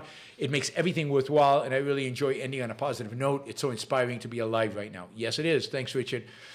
Dr. Pai, how do you plan on first using ChatGPT to improve your productivity? I'm already using it to build computer programs, develop business ideas, organize my thoughts better, create entire lesson plans. That's amazing. I haven't thought about it yet in terms of how I can use it to increase my productivity. But that will be something I try to think about and try to find solutions to in 2023. But that's amazing. Congratulations. Eric, Happy New Year. You're on. First saw you on Lex and been hooked ever since. Excellent. Excellent. Paul, for the TSLA fund, when it hits $60, Blue Light Special, haha, the show Yaron Brook. And who doesn't enjoy a good stock market debate, especially if not? All right, I didn't quite understand all that, Paul, but thank you. Really appreciate it. Linda, Happy New Year, Yaron, and everyone. Corey, Happy New Year from Australia. I haven't caught you live in a while. Yeah, we've missed you, Corey, in a while, but still appreciate you, all you do. Thank you, Corey. Really appreciate the support. Tessa, Happy New Year. Thank you, Tessa. Derek, thank you for all the value you've provided us this year, Yaron. Greatly appreciate all you do. Best wishes for another happy and healthy new year. Thank you, Derek. Jennifer, so much style without substance. So much stuff without style. It's hard to recognize the real thing. It comes along once in a while. Those are Neil Peart lines. This show is the real thing, Yaron. Happy New Year, and thank you so much. Thank you, Jennifer, for all the support. And being such a loyal listener. Tyler, Happy New Year from Zurich, Switzerland. Great, thanks, Tyler. Alexis, thank you for all the value you've added this year. Yaron, wish you a terrific year. Thank you, Alexis. See you in London sometime. Friend of Aristotle, great show. I love seeing you succeed. Thank you. Thank you, friend of Aristotle. Paul Cohen, Happy New Year, Yaron. Love you and your show. Keep up the wonderful work. Thanks, Paul. Cook, Happy New Year. Thanks, Cook. John, Happy New Year. Thanks, John. Applejack815, Yaron, best intellectual in the world. Thank you. Jason Salikis, sorry, I horrible with names. Happy New Year. Abe Johnson, Happy New Year, Yaron. Thanks for everything you do. Jeff Bannister, 200 Canadian dollars. Thanks, Yaron. YBS Capitalist. Yes, Capitalist 101. John Wayne. Always love to hear from John Wayne. What is the future of AI ethics. AI ought to steal the effort of legitimate artists to transform into their desired products, but it's spitting out a completely new product.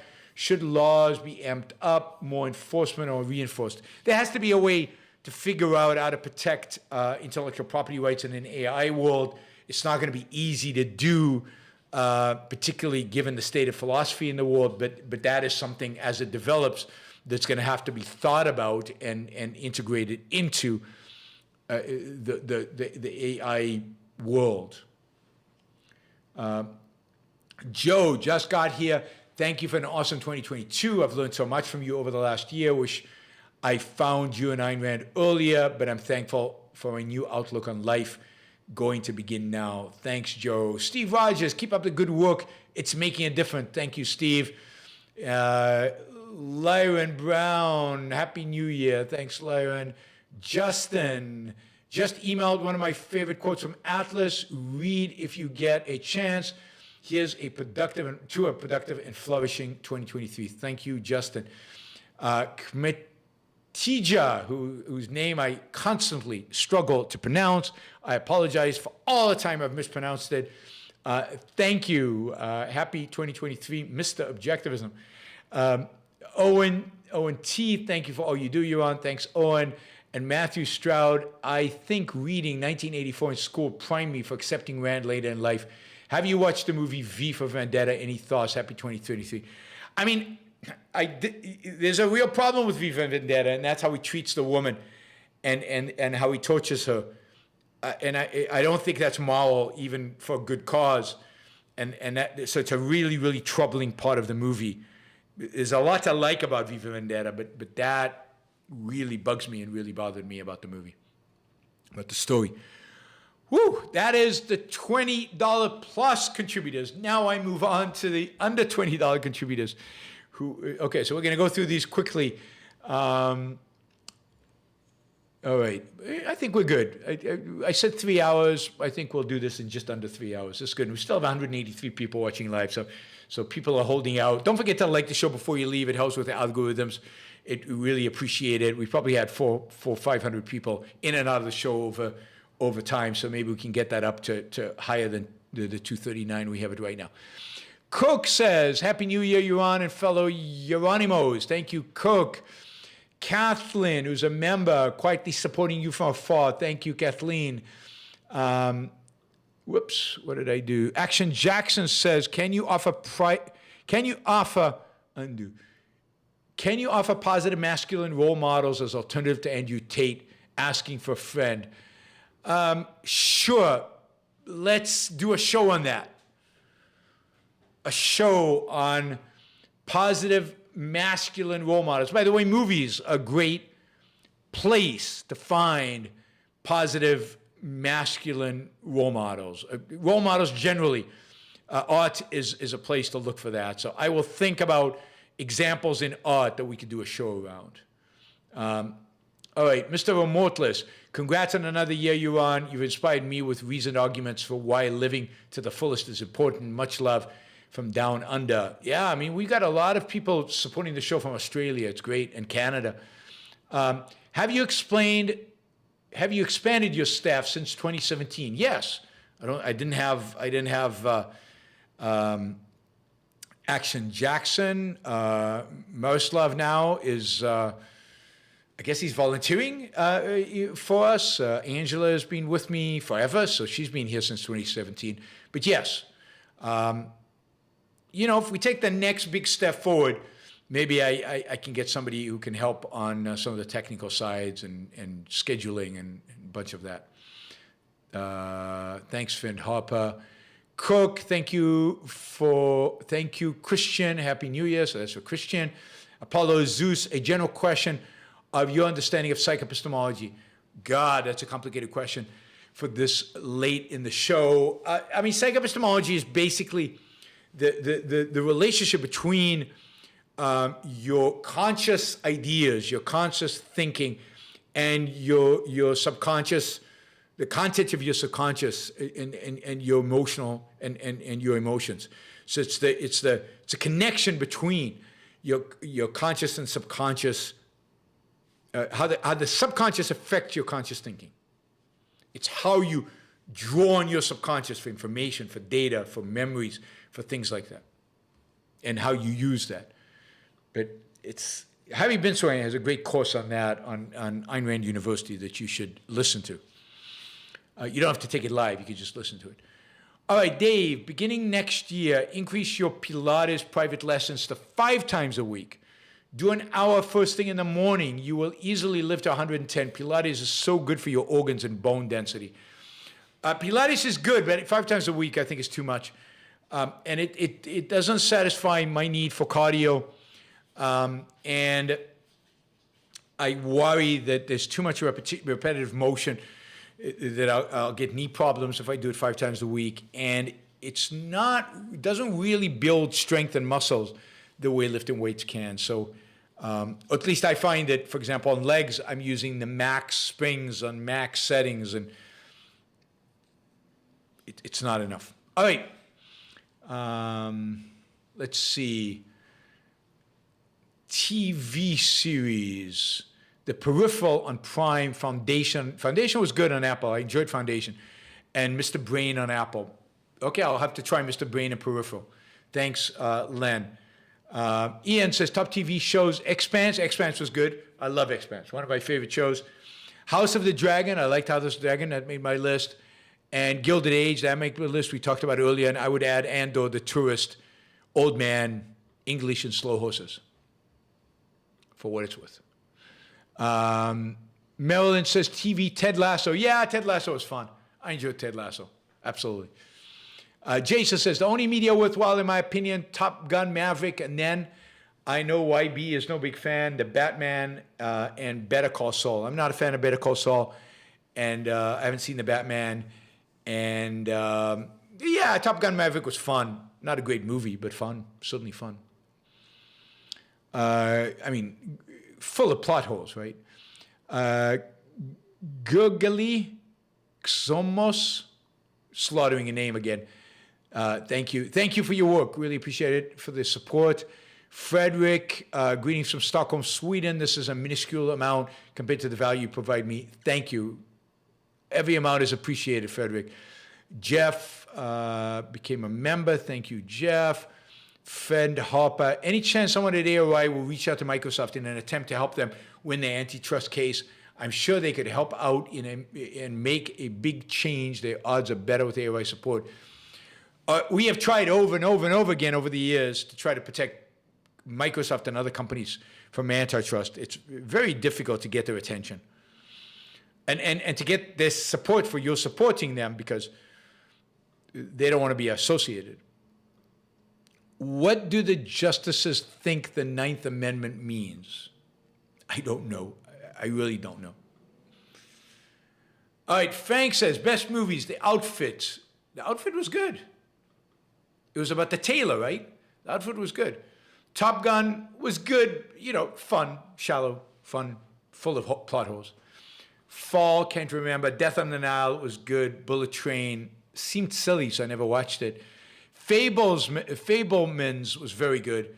Amsterdam, haven't watched it. Best TV shows, Yellowstone, I haven't watched Yellowstone. And Young Sheldon, have not seen Young Sheldon.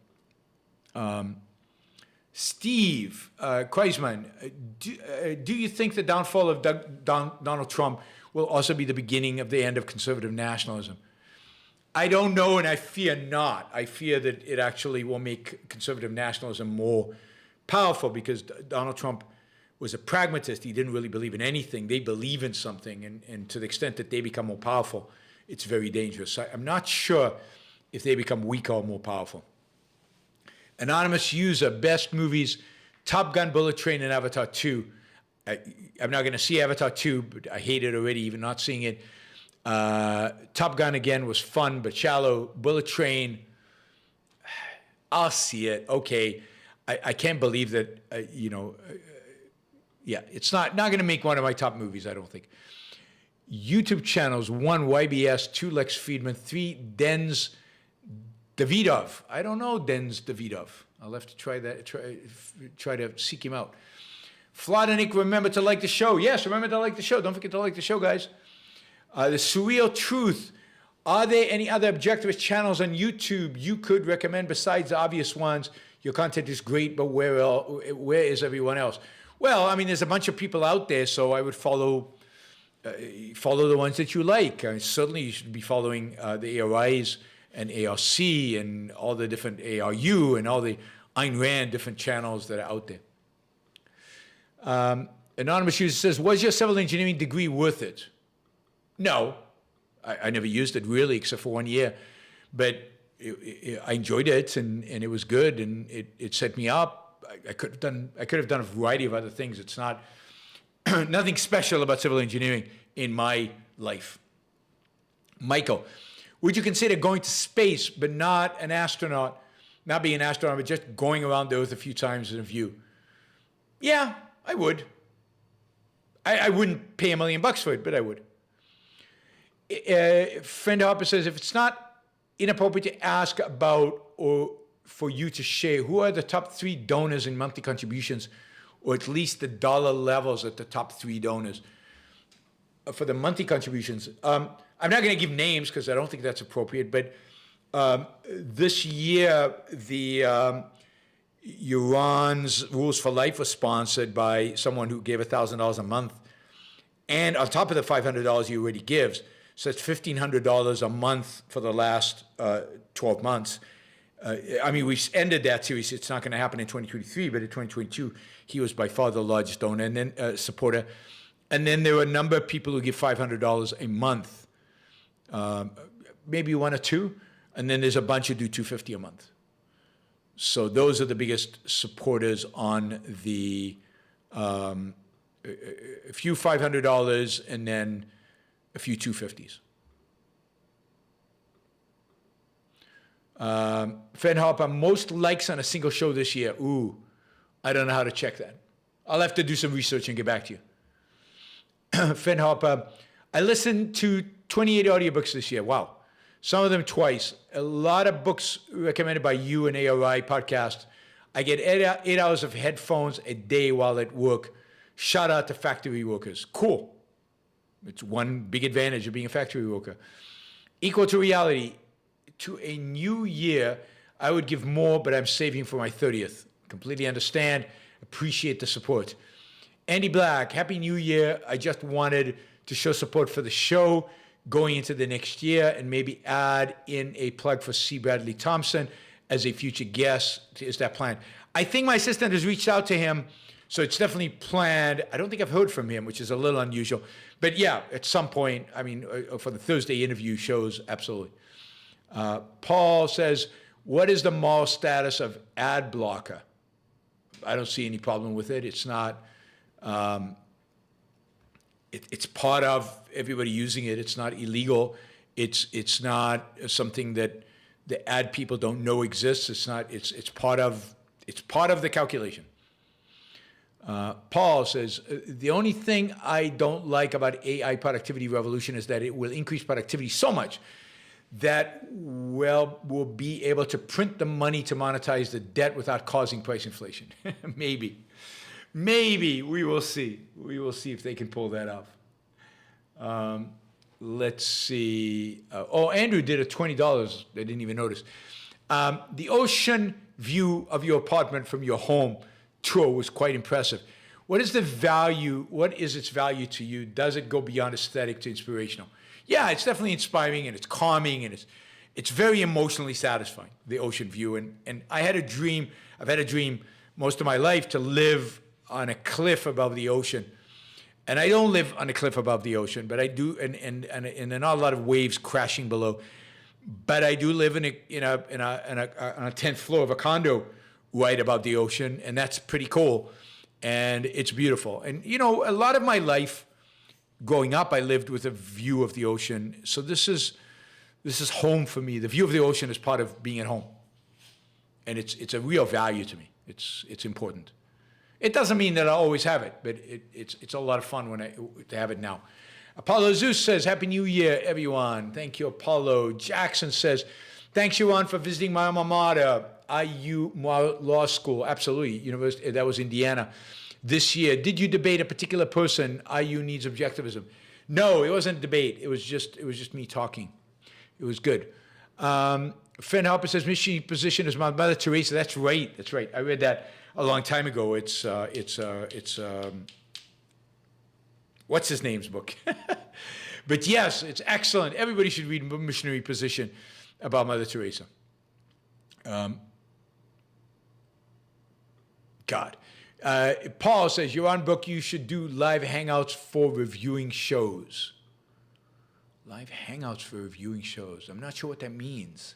What would it mean to do a live hangout for reviewing shows? Catherine, who's also part of the team. I forgot Catherine earlier. Also part of the Yaron Brook Show team. Thank you, Euronymous. 2023 is going to be amazing. Hit join button. Yes, absolutely. So Catherine has been amazing in getting your support for the show and getting super chats up and getting everything like that. Amazing. I've got an amazing team. Anonymous user, what are your top 3 goals for 2023? For what? Personal, show. You know what? I'm going to do a 2023 show because I'm not going to do my projection for 2023. And ask me that again then. Nicholas says, thanks, Yaron, for your work this year. Happy New Year. Best wishes. Thanks, Nicholas. Jason, I meant video entertainment, not all media in my top 3. And the way Saul tied into BB was poetic, Breaking Bad. At best, it shows how spin-offs can be well connected. Yeah, I mean, I'm sure it did. I just couldn't get past the first couple of seasons. Cook says Wednesday Addams on Netflix. Wednesday Addams. Okay, I'll look that up. Never heard of it. Everybody says it's good. All right. Let me copy paste that. Wednesday Addams on Netflix. Okay. Dr. Pi, Yaron, would you or someone here be able to compile a list of your recommended TV shows, movies, songs, books on your website that can be referenced, especially the ones that get mentioned on YBS? I need to find a solution for that. My website is now very good at doing stuff like that. It's a little bit more complicated. But let me figure out a solution where I can just list recommended books, recommended movies, recommended TV shows that I've made recommendations. I will try. Cook, yes, says Adam Reed. I do that sometimes all over the country. So you guys connect. Jason says a simple means to send a 90-second voice message, question, comment. You have it screened and categorized and play it back. We pay a fixed price, $20. Not sure how to implement, but would be a killer app. All right, we'll give it some thought. Paul says Microsoft stole Windows from Apple Macintosh IP. Not true. And it was never as good as Apple's. What is the moral status of a company that creates tons of value by stealing the idea from a company? It didn't steal an idea, otherwise it would have been sued and it would have been horrific. You know, you don't have intellectual property over the idea of using images on a screen, I don't think. Anyway, there were lawsuits around these things. They were settled. I have no problem with what Microsoft did, and there was a process by which those kind of disputes get resolved.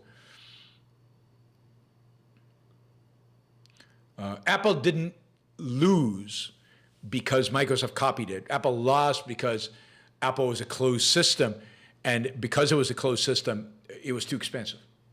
Too expensive. And because it was a closed system, there was less application, there was less software on Apple. What's your opinion on credit cards that offer points, miles, cash back? Do you recommend any in particular for travel and other benefits? Yeah, I use them all the time. I use a gazillion credit cards. I get a gazillion points on all kinds of things. I particularly like the American Express Platinum and Business Platinum. And I like my Marriott cards, my Hyatt card, my American Airlines card. Yeah, those are the ones I use the most. But yeah, you can develop whole strategies around this, and there are websites dedicated to how to do it well. And it's a little hard. It can become a hobby, all consuming. Paul says Silicon Valley funniest show of all time. Not the funniest show of all time. There are many shows that are funnier, but Silicon Valley was a good show and was quite funny. Even though it was, anyway, let's see. Zach T, Happy New Year, you're on. Happy New Year, Zach. All right, guys. 3 hours to the minute. Are we good or what? I mean, and 12,000. The number's too large for me to even really get right. $12,465 on the super chat. Another approximately $1,000 offline. 13,500 approximately in a 3-hour show. That is truly amazing. You guys all crushed it. You're amazing. I did nothing. You guys, you showed a lot of support and a lot of love today, and this will go a long way to motivating me into the new year. I'm excited about 2023. We'll do a show about 2023 on Tuesday. We will look forward to the year. I'll tell you about my goals for the show. You guys can tell me ideas again about how to improve things and how to make it even bigger. Yeah, we'll keep at it. We'll keep working. We'll keep chipping away at the culture, at the world. We'll keep making the world a better place. Thank you to my anonymous contributor for the $10,000 match. I mean, when I first heard about the $10,000 match, I was like, there's no way we're going to be able to do that. And then thank you, Robbie, for stepping in with another $1,000. That is truly amazing. Thank you for all of you. 2023 starts tomorrow. It's exciting. You know what Ayn Rand used to do every new year during the day? She would write. And the reason she said is, a new year, I want to do what I plan to do for the rest of the year. What I plan to do for the rest of the year. So I hope you have a phenomenal day tomorrow. I hope you get to do the things that you're planning to do for the rest of the year. I hope it's a happy day so that you can institute happiness for the rest of the year. I hope you do something inspiring, something beautiful. Don't forget, at the core of everything we do here is live your life to the fullest. Make every day count. Make your life, produce your life, create your life, live with a capital L. That's the theme at the end of the day of the Yaron Brook Show. News, all that stuff. That's just trifling. The real thing is to live. So all of that, I think, helps you live. It's not a substitute for living. All right. Enjoy. Have a great New Year's Eve. I'm off to have a great dinner. I hope you have go to a party, watch fireworks. I'm sure we'll have fireworks here, and everything else, and just have a great time. And tomorrow we start over. And next show is Monday morning. We start the new shows. So see you all on Monday. You guys have been great. What a year.